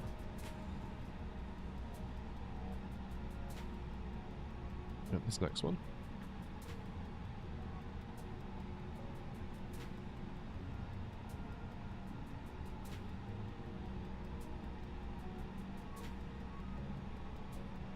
Take off lights.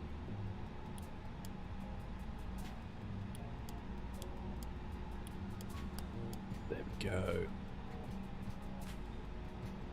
I think we're good. I think we're good.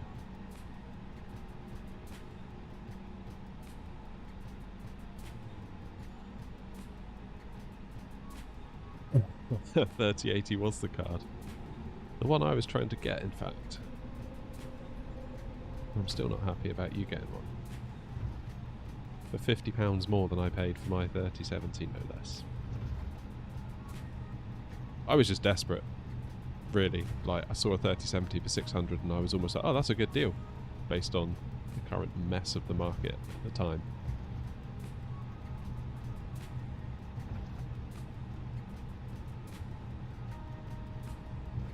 Alrighty. Maybe we'll try and fly this first bit by hand. Just because I think autopilot's going to struggle. Okay, so we're holding it on the brakes. Set thrust 40%.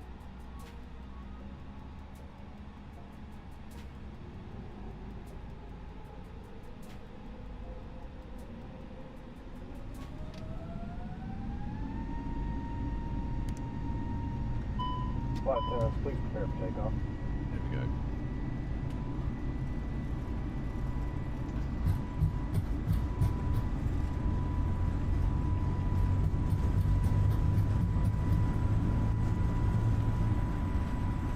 And rotate.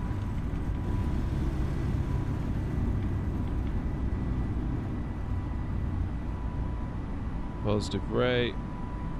Gear up.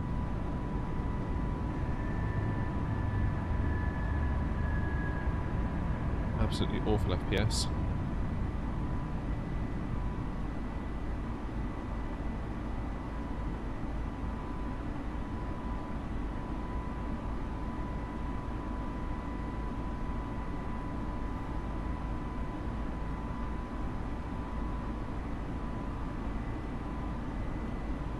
Okay, let's start that turn.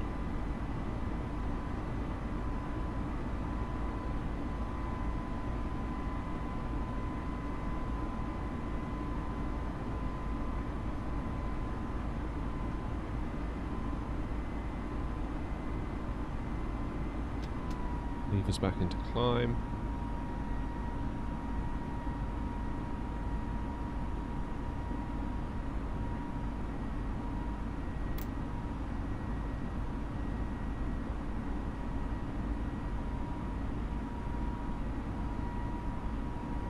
We're a little bit off the flight plan, but not by much.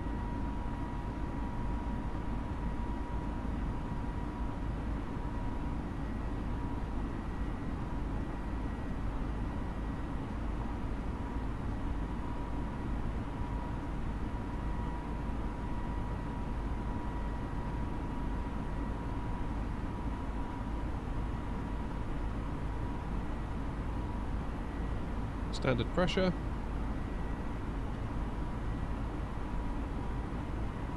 Let's get that turn going.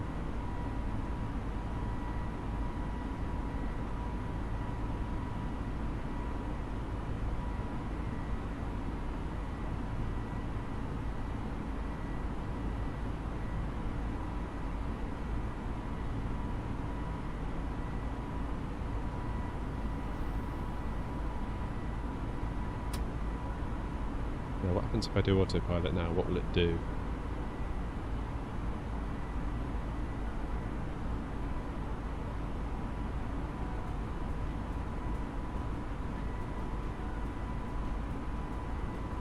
Yeah, it's doing it. It's bringing us back round.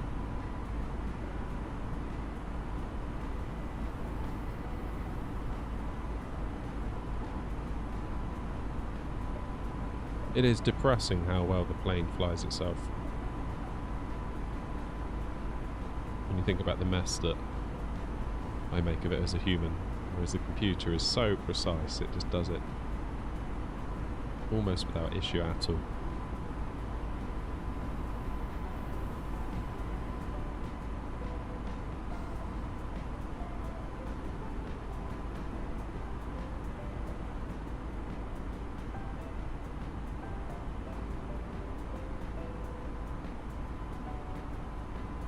Okay, 10,000 feet. Lights off.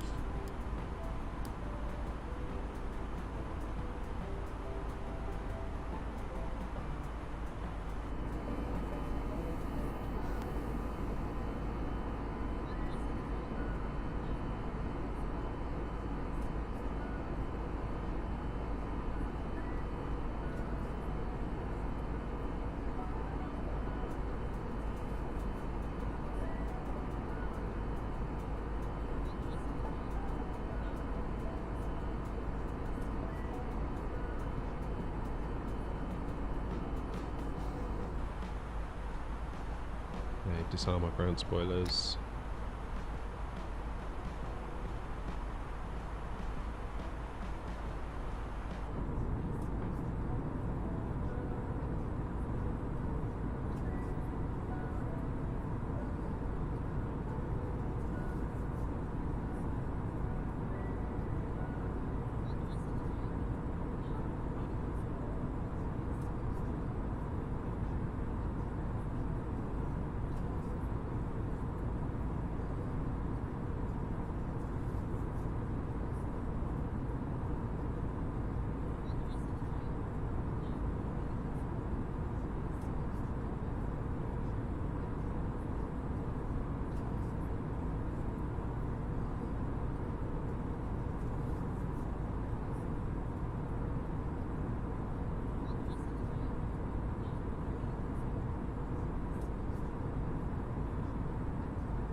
$30.80 for 600, yeah, that seems about on point. Which is nuts when you think about it, considering it would be 3 years in August that it came out at $650. I mean, that's an incredible retention of value, isn't it?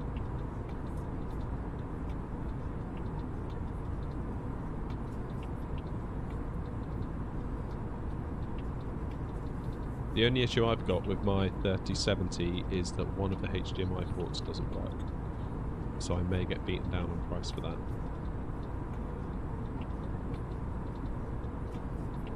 So it's got 4 ports, 2 display ports, 2 HDMI on the back, and one of the HDMIs it's never worked. It does work, but it will just like cut out, and if you sort of wiggle the HDMI cable, you can sometimes get it to work, but of course keeping it there, it's no good. So maybe I'll be down to like 325, 350, which is then becoming much more of a £500 job, isn't it? By the time you probably have to pay $850 for a 4070 Ti. Because I know MSRP is $799, but probably the one you want or the one you'll be able to get will more likely be $850. So, yeah. Didn't want to RMA it. No, because I just really wanted the card and I didn't need the extra port, and I haven't done to this day. I have 3 monitors, I have 3 ports on the back. I felt no need to do it.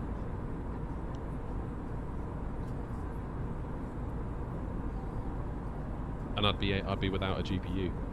Of course, at the time as well, like if they were going to swap it, there may not have been a card to have swapped it with. Because I worked so hard to get it, I was like, there's no way I'm letting this thing go. And even now, if I were to RMA it now, I could be without it for a fortnight. Potentially, even more. And I don't have a spare GPU. It's a bit difficult, really.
What sort of warranty it comes with actually. It may have a 2-year warranty, in which case I may still be under warranty for like the next 3 weeks. I think it was like the 21st of March I bought it in 2020.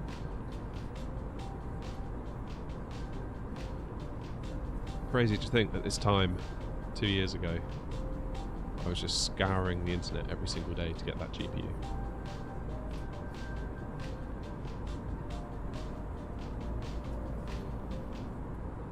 Absolutely desperate to get one.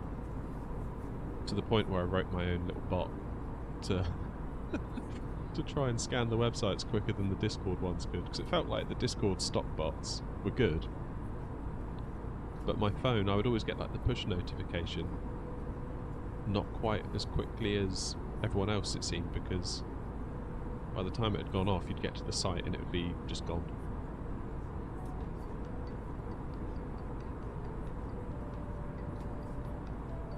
Yeah, but then I could have like 2 or 3 weeks without any streams. I mean, I could cash flow a 4070 anyway, just buy one and then return the thing, I suppose. Oh, I don't know. I don't know. I almost don't want to buy a 4070 or any 40 series card just because I feel like they're offering such terrible value. I don't really want to support that. I'm hoping that when 50 series comes out next year, it will be like 30 series all over again, but you never know. I'm just going to look on scan and see what's about.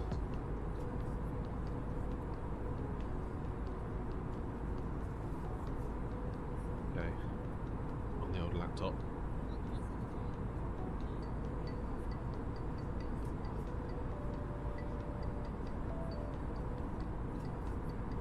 So you can get them at MSRP.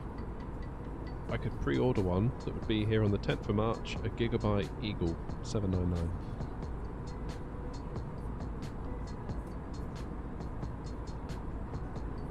Be here on the 10th. If I want one tomorrow, they've got a sale on, allegedly.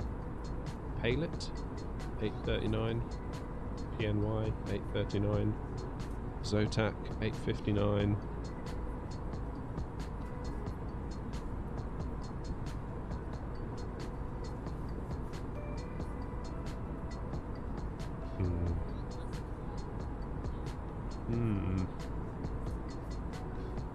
What about 4080? Whoa, you can tell they're not selling well.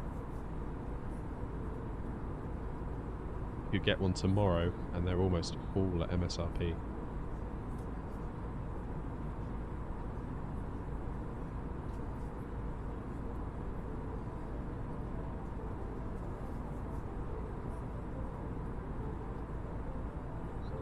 You can even get an open boxed Gigabyte Gaming OC overclocked one for MSRP. Zotac one for MSRP. Zotac one that they've overclocked for another 20 quid. I mean, that to me tells me that these aren't moving at all. Because normally once the AIBs get involved, you know, Nvidia sets the price at $11.99. Then your Gigabytes and your Asuses and your Zotacs all come in and they're like, oh yeah, but our cooler's way better, so that's why it's another £100 on top of what Nvidia recommended. There's an awful lot of them that are sat at MSRP.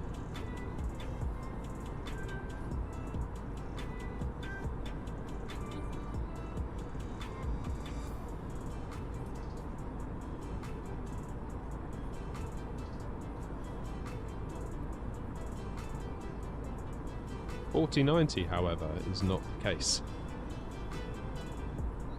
So that goes to show, doesn't it? There's probably more demand for a 4090 just because of the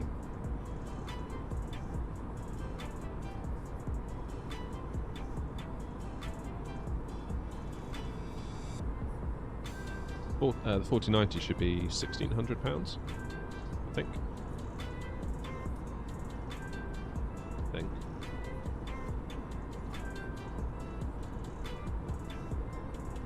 And they start at $1835.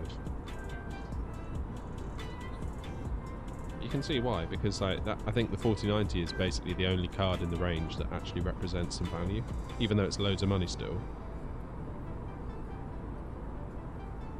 But it's like relative to the money last gen. Yeah, $15.99 is MSRP, and they're 235 above it minimum. And it very, very quickly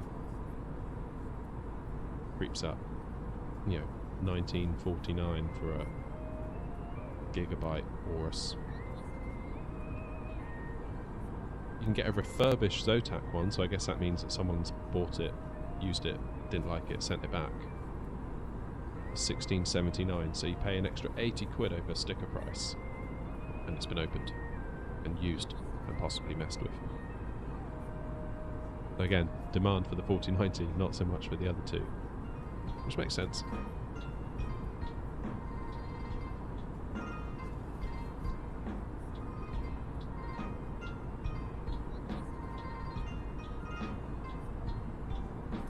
Then there's the whole power supply thing as well, isn't there? I don't know if I'd need to upgrade my PSU. Possibly I would. Even for a 4070 Ti. I mean, I'm running a 650 watt bronze, which isn't the greatest, but it was cheap and I got a deal on it at the time.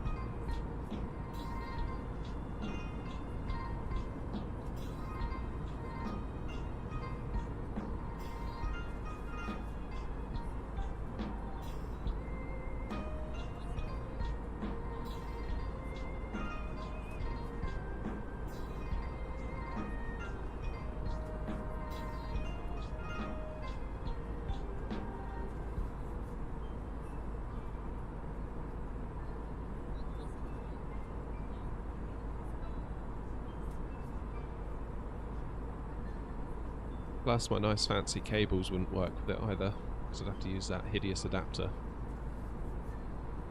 that may or may not catch fire.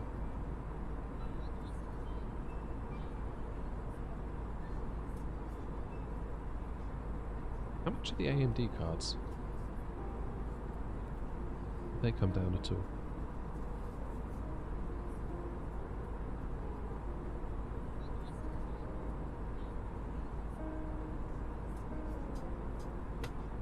So the top result on the 7900 XTX. Open box, Gigabyte, Radeon 7900 XTX. Call for price.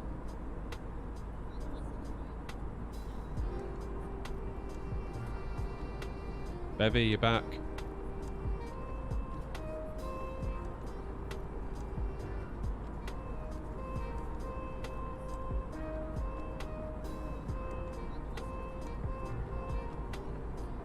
We're just contemplating buying GPUs.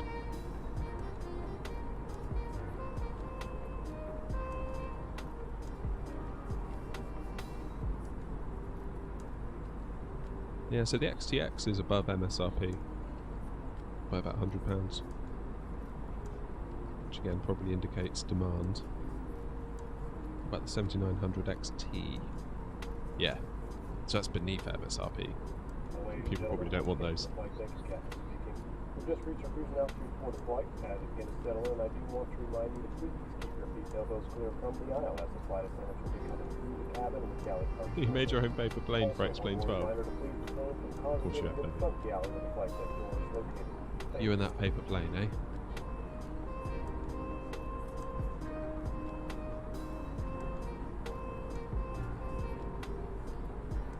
It has afterburn. How did you make it? I mean, that sounds quite complicated to do that. It's quite impressive.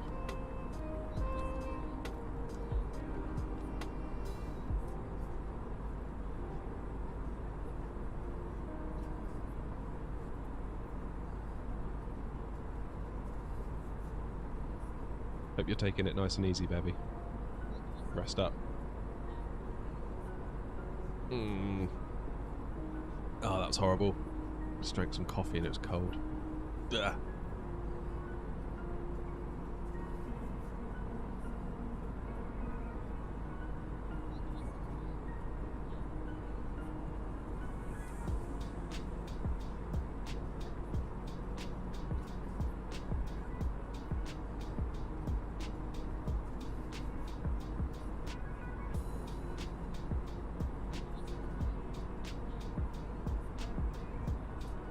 Oh, there's a plane maker.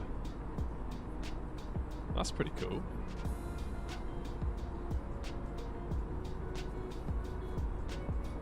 That is pretty cool, actually. There's a plane maker built in. It'd be really nice if Asobo made a livery editor for this. Then it'd mean I wouldn't have to go into Blender all the time. But I do quite enjoy learning Blender, so there is that to it.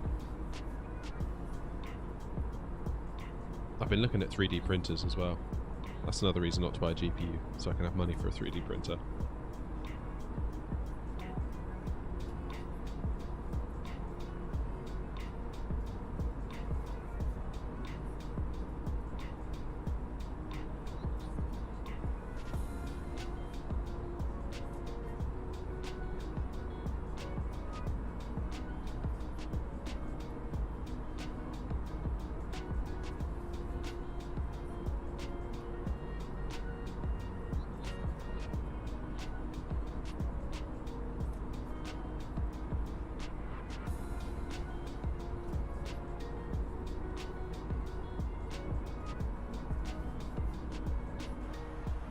Right.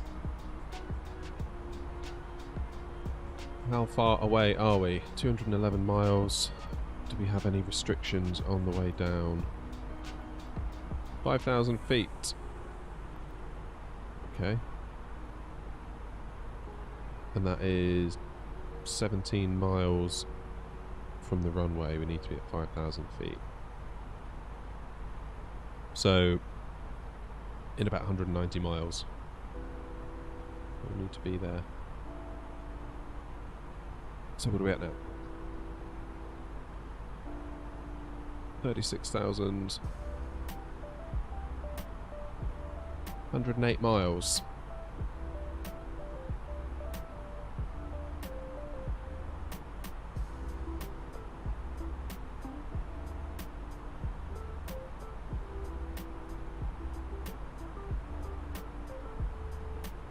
So basically, when this says about 125, we'll start thinking about going down. Which makes us 75 miles away from top of descent.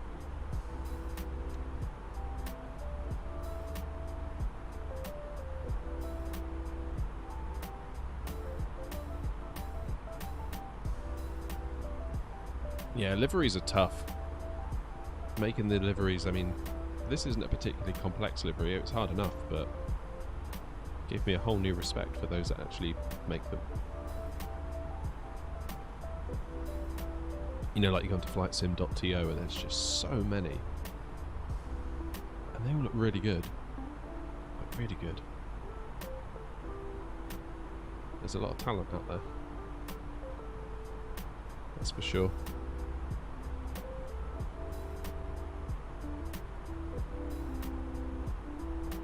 Right, I'm going to go and reheat this coffee a second. I'll be back in a couple of minutes and we'll start thinking about our descent.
Right, I'm back.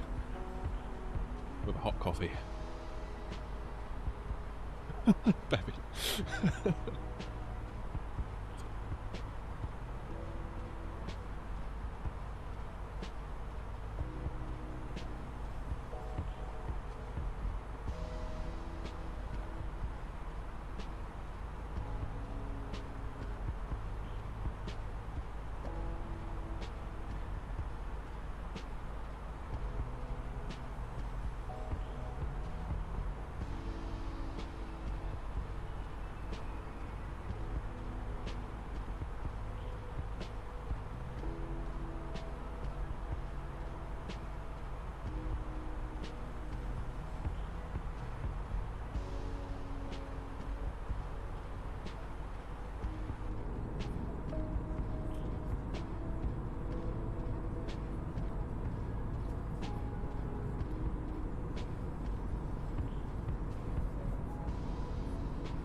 That's a good goal to have, baby.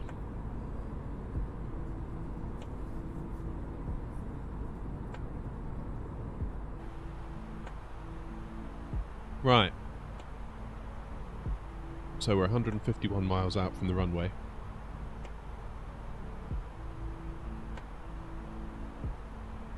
The flight computer is wanting arrival data. So 120, or 1020, 80 and 12 and 3. Am I going to be able to remember that?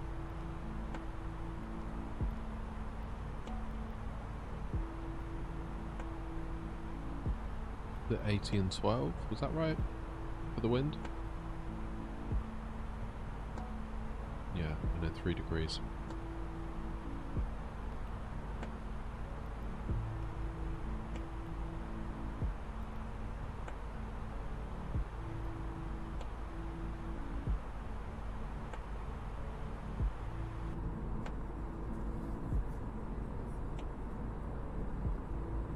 Okay, 18 miles, and then we'll start descending.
Cheers, Bevy.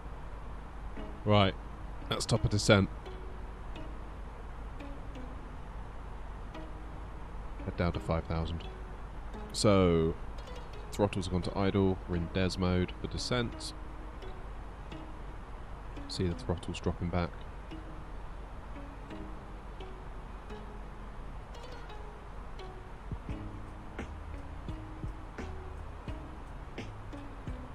There we go.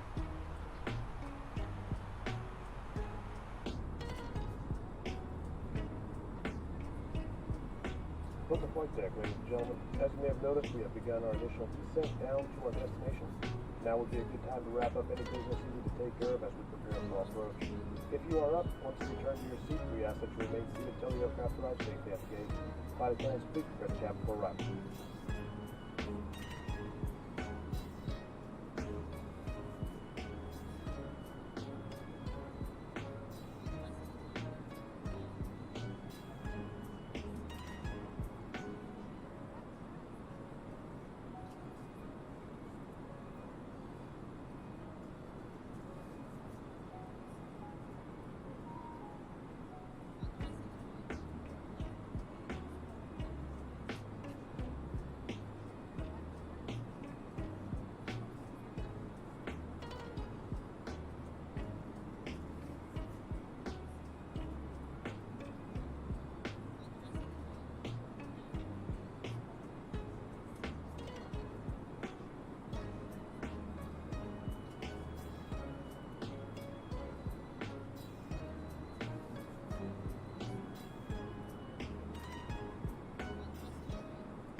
So in that plane editor, Bevy, can you add things like flaps and landing gear? Like you decide where they go on the plane and how they look? I'm kind of curious now you've mentioned it.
If it's all the same to you, Bevy, I'd rather you didn't, and the reason I say that is because I'm planning some videos of a similar nature myself on this channel, and if you've uploaded one to your channel and I upload a similar one to my channel, YouTube could get a bit upset about who's the original author and potentially put a copyright strike on one of us. It could get messy. Might not be worth the bother, if you see what I mean. Plus it'd be doubly annoying if I got the copyright strike for my own content. Hope you understand.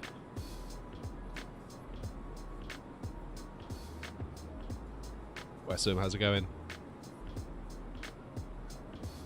Right on time, coming into land.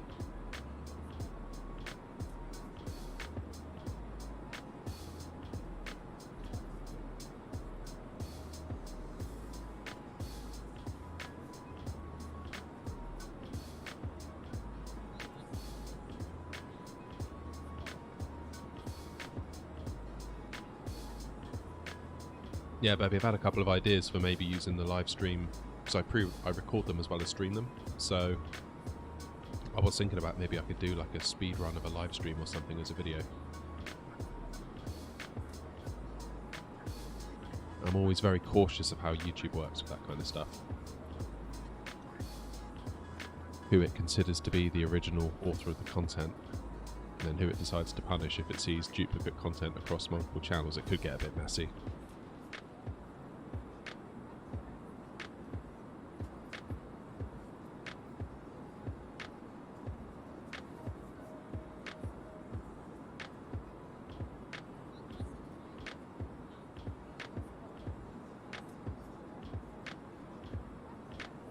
Right, I'm seeing some funny shapes appearing on the screen over here. Oh, okay, that's fine. There's Munich down there.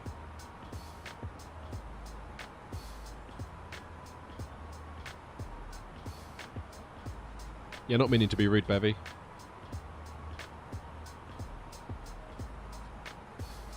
Does actually sound like quite a fun idea, but there could be ramifications from YouTube, is all that bothers me.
How's things, Wessom? You good?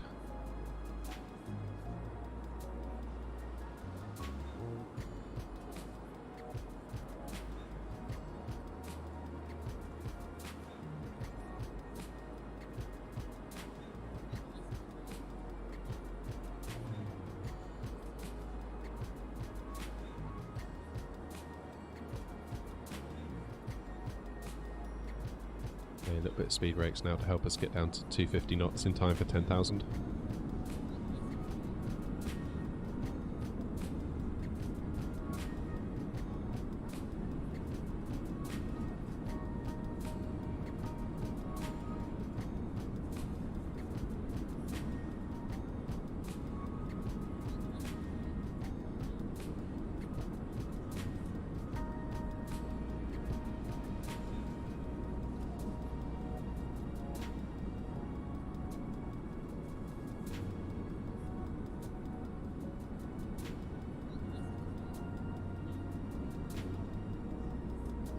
Right, landing lights time.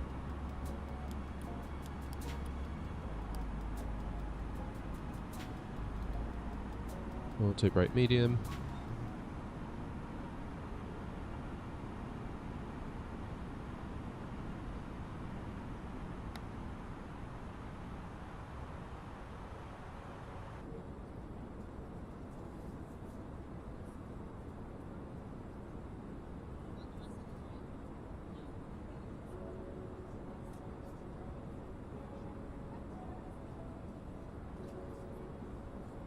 It's a fairly conclusive poll, I think, which is unusual for us. Normally all my polls run at 50-50.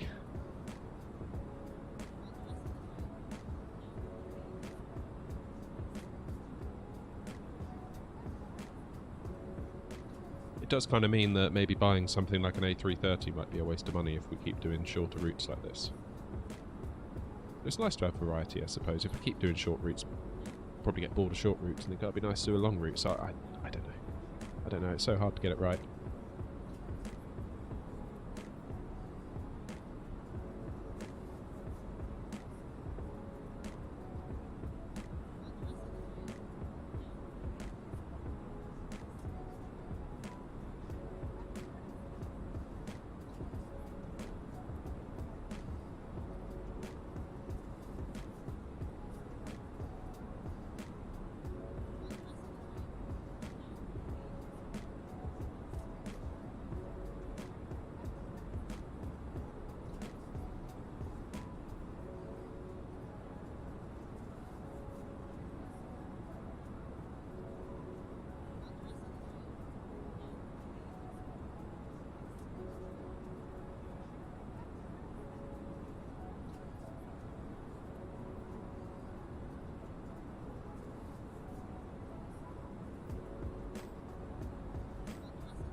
Wow, it's getting bumpy. Look at that. Look at the wing flags.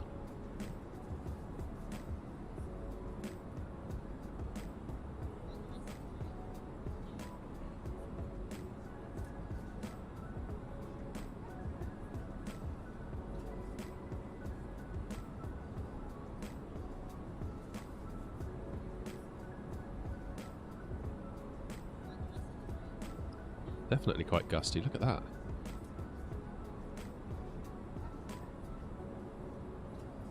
Alright.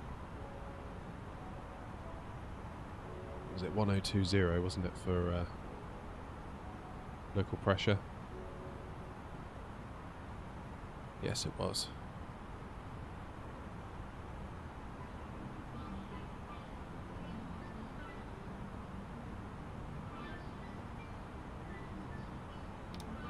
Okay, speed brakes are armed, auto brake medium, lights are set.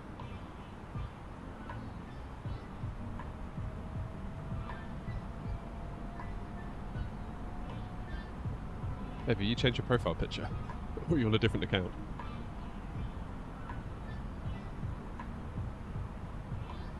YMML. What's YMML? Is that Melbourne?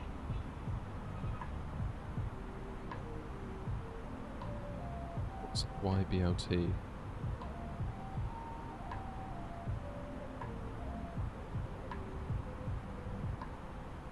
Yeah, so YMML is Melbourne. What's YBLT?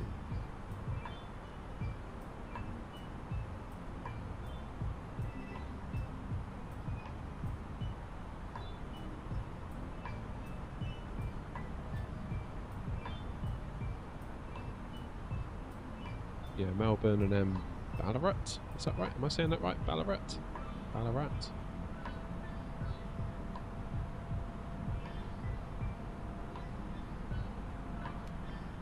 Okay, landing system activated.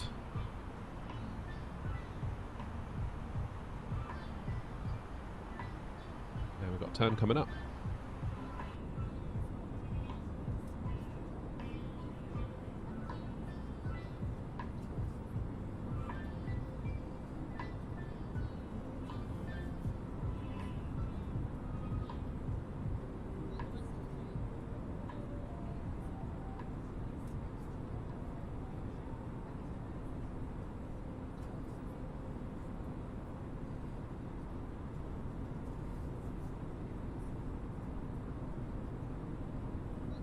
Trouble is, Bevy, I don't have a paper plane now, do I? I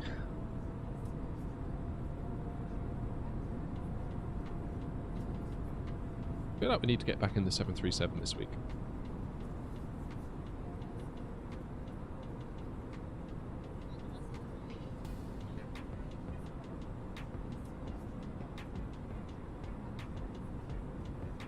Yeah, don't worry, Bevy. I won't.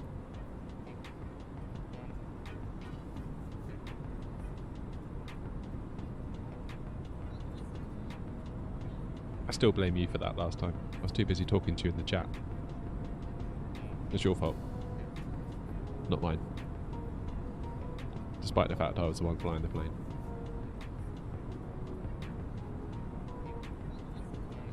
Newcastle will always be known as the place I forgot to put down the landing gear every time I land there.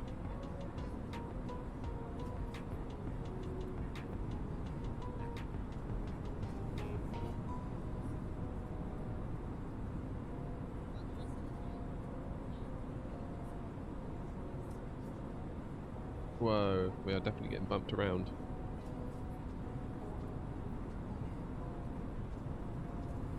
Oh, have I left ray tracing on? That might be why my performance is being bad.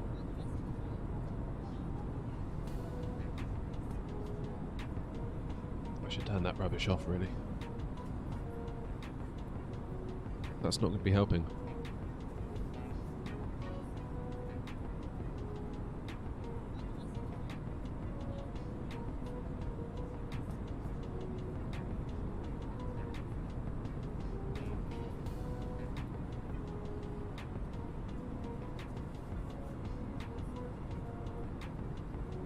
Whoa. This could be an interesting landing.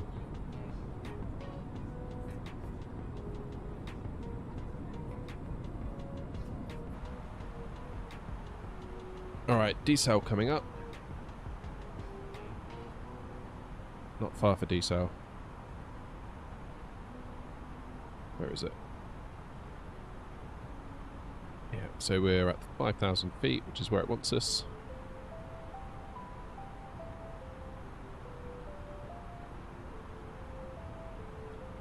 Speed is in managed mode, so... Ah, good, there's the glide slope just coming into view. Go to performance.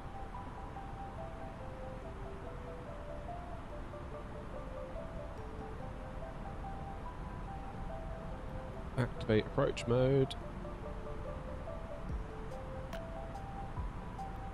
And confirm.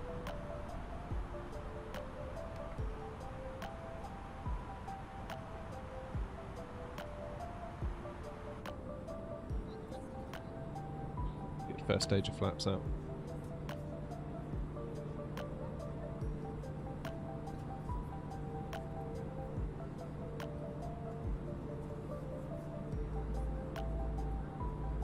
About 17 miles out from the runway, so not too bad.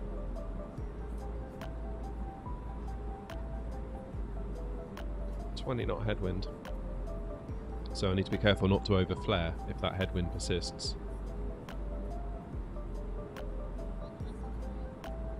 Make sure to forget the landing gear and make sure you don't butter. See, there we go. She at least gets it.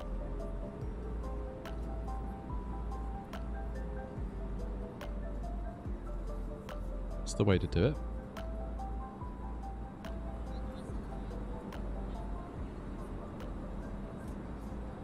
Yeah, no distracting me. Okay, I'm landing a plane.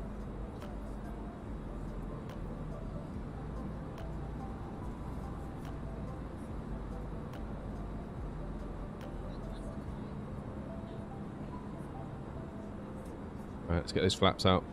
Flaps full.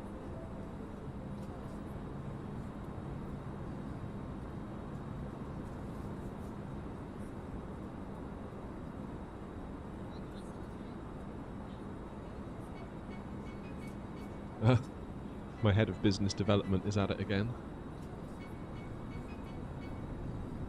$6,000. Pay or don't land.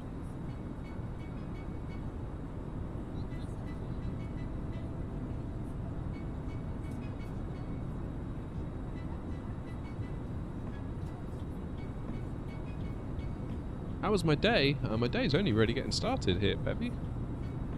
I guess it's the end of the day for you, where it's kind of not not even lunch here yet, but I've had a very nice morning so far, all thanks to you all. It's always nice to come and fly with you.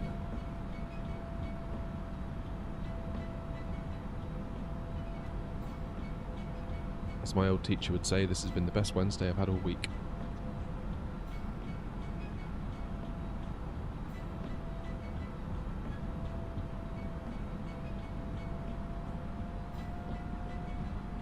So we should start to intercept that glide slope any moment.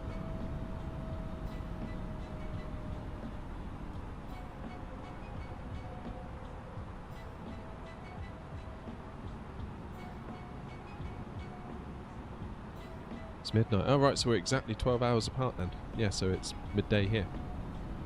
Of course you're in the future, aren't you? So you're 12 hours ahead of me, not 12 hours behind.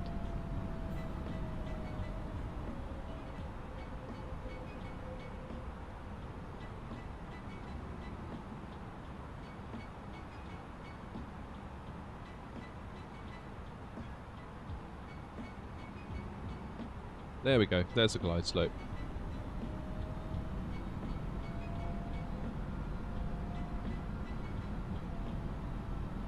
Oh, speaking of Australia, I almost got bitten by a false widow spider last night.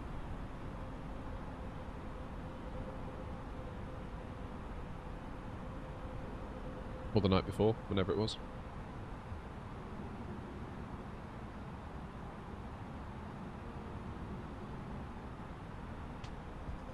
Whoa. This is some wind, huh?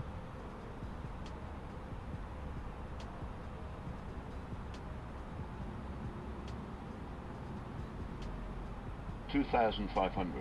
Gear down. There, see? 2,500. Flight attendants, please prepare for landing. Yeah, it's a bit weird, Weston. I mean, apparently the false widow spiders aren't that bad. And they'll give you a bite that hurts, but it shouldn't be like that serious. I opened the door to the house to let the dog out, and right from the top of the door frame, right in the middle, it's like the false widow was living on the outside and he'd strung some web across to the door that straddled the door and the door frame. So obviously when I opened the door it probably tore the web, and then immediately just dropped from the top of the door frame like Spider-Man style, like, and just like came down right in front of my face about 2 inches away with its legs out, all like being like, I'm gonna bite you. I was like, oh. Anyway, it then went up its web again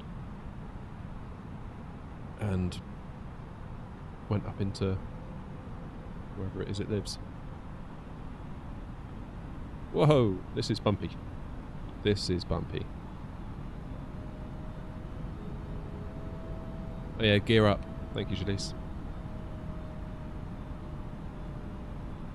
Probably do engines off in a moment. Gear up. Wow, we are getting thrown around here. This is, I thought this was going to be nice and simple. Whoa. Right, let's get ourselves on that glide slope again, because I've been a bit lazy.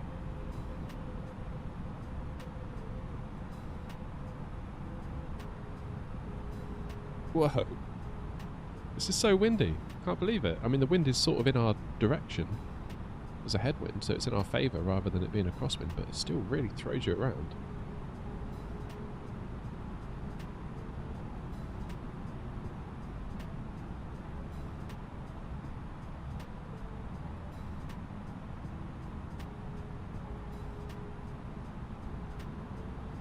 Whoa. I feel sorry for the passengers. This almost feels like one of my 737 landings, the way I kind of have to throw the plane around with the yoke, but this is genuinely the wind. Okay, we need to get over to the left a touch.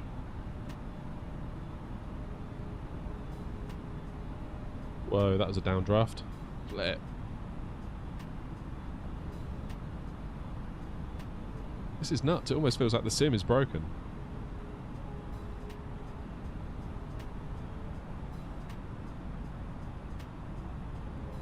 This is quite good fun though. Keeps us busy. Alright, Let's get that nose down.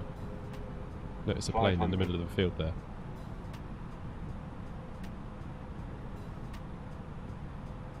400. Bit low. Ooh, come on, nose down. 300.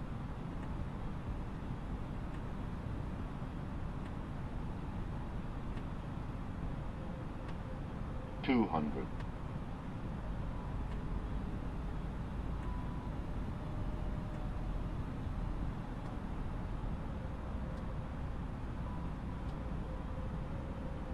100.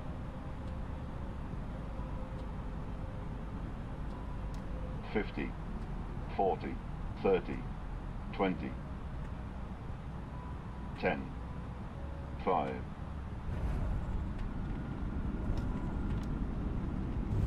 There we go. Felt like we had a little bit of a gust then that kept us floating there for just a sec. But that was okay. All things considered, I think we walked away from that quite nicely.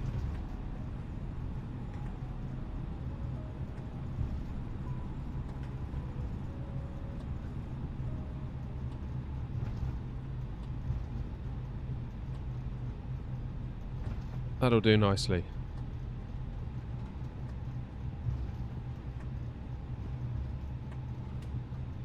Yeah, that wind was actually quite a fun wind. That was a nice challenge. That it definitely felt like there was a wind, a gust, just as we were getting ready to touch down. I think sort of about 10 feet. It felt like there was a bit of something that, obviously, with it being a headwind, if you get a lot of it at once, that's gonna give you a little bit of lift. But equally, I didn't want to.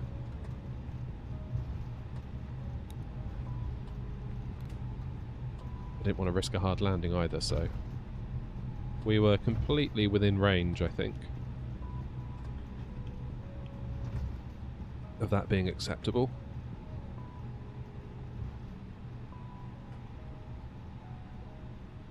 Right, where should we go?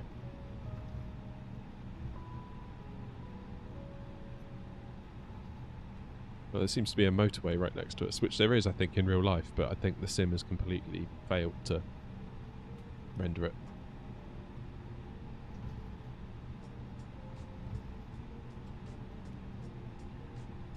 Thank you, J Gaming.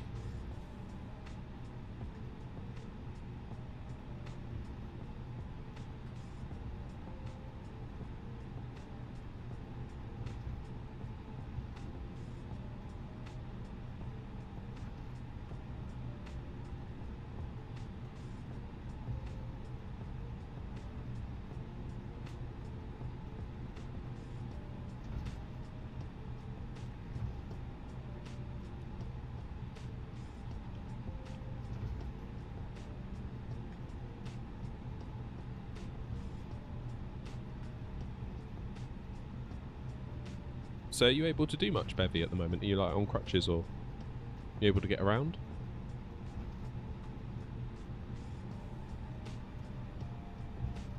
Sorry, I had to go on back. Welcome back. No problem at all. Alright, cars, just what are you doing? Just get out of the way. You're gonna get run over, all of you. I'm gonna turn ground vehicles off because they're just so annoying. They look rubbish. They move around like complete bots.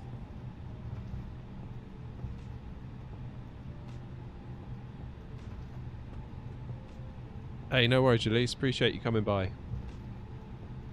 So it's always nice to see the familiar names in the chat. When we get to 1 million subs, you will be remembered, I assure you. Only another 997,000 to go.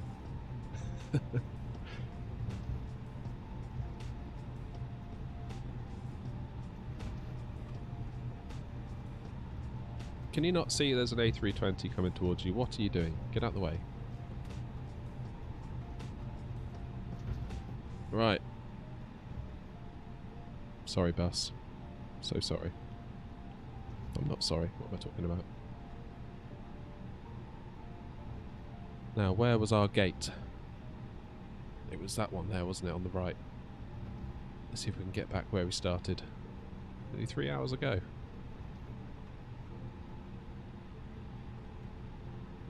Scratches for 2 weeks. Okay, that's not so bad, is it? It means you'll have plenty of time to watch my streams. Which is good, because we need the watch hours.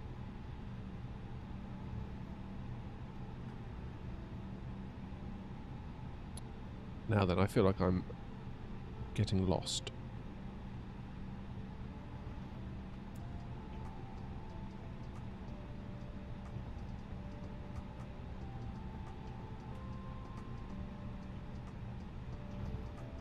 Yeah, these things happen, baby.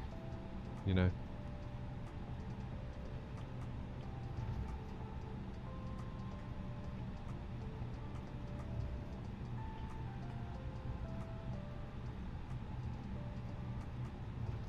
This was us over here, wasn't it?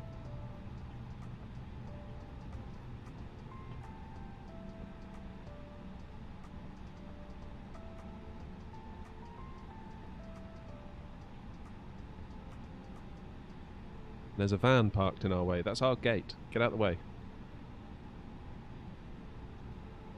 That's where we started this morning, so that is where we shall finish.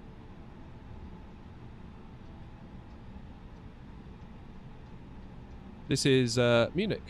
So we've done a little trip up to Berlin and back. So we've been to Berlin, and this is us coming back home to Munich.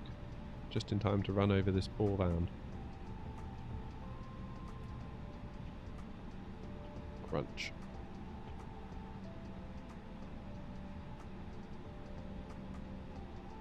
Well, there we have it, team. We made it. I would say 2 fairly successful landings. A little tiny bit late in both cases, but I think they were acceptable. They were nice and smooth. That's the main thing. That's the main thing. I don't know where to go next. Don't know where to go tomorrow night. Maybe we can go... I think we should go somewhere in the 737. Question is where? I'll have a think on that. I will have a think on that. Anyway, I'm going to leave the stream there. I think that's me done. I need to get gone. Real life awaits. I can't sit here simming with you all day, even though I would love to. So I will say thank you very much. Bevy, Wessam, Jalise, J Gaming, my playing experiences.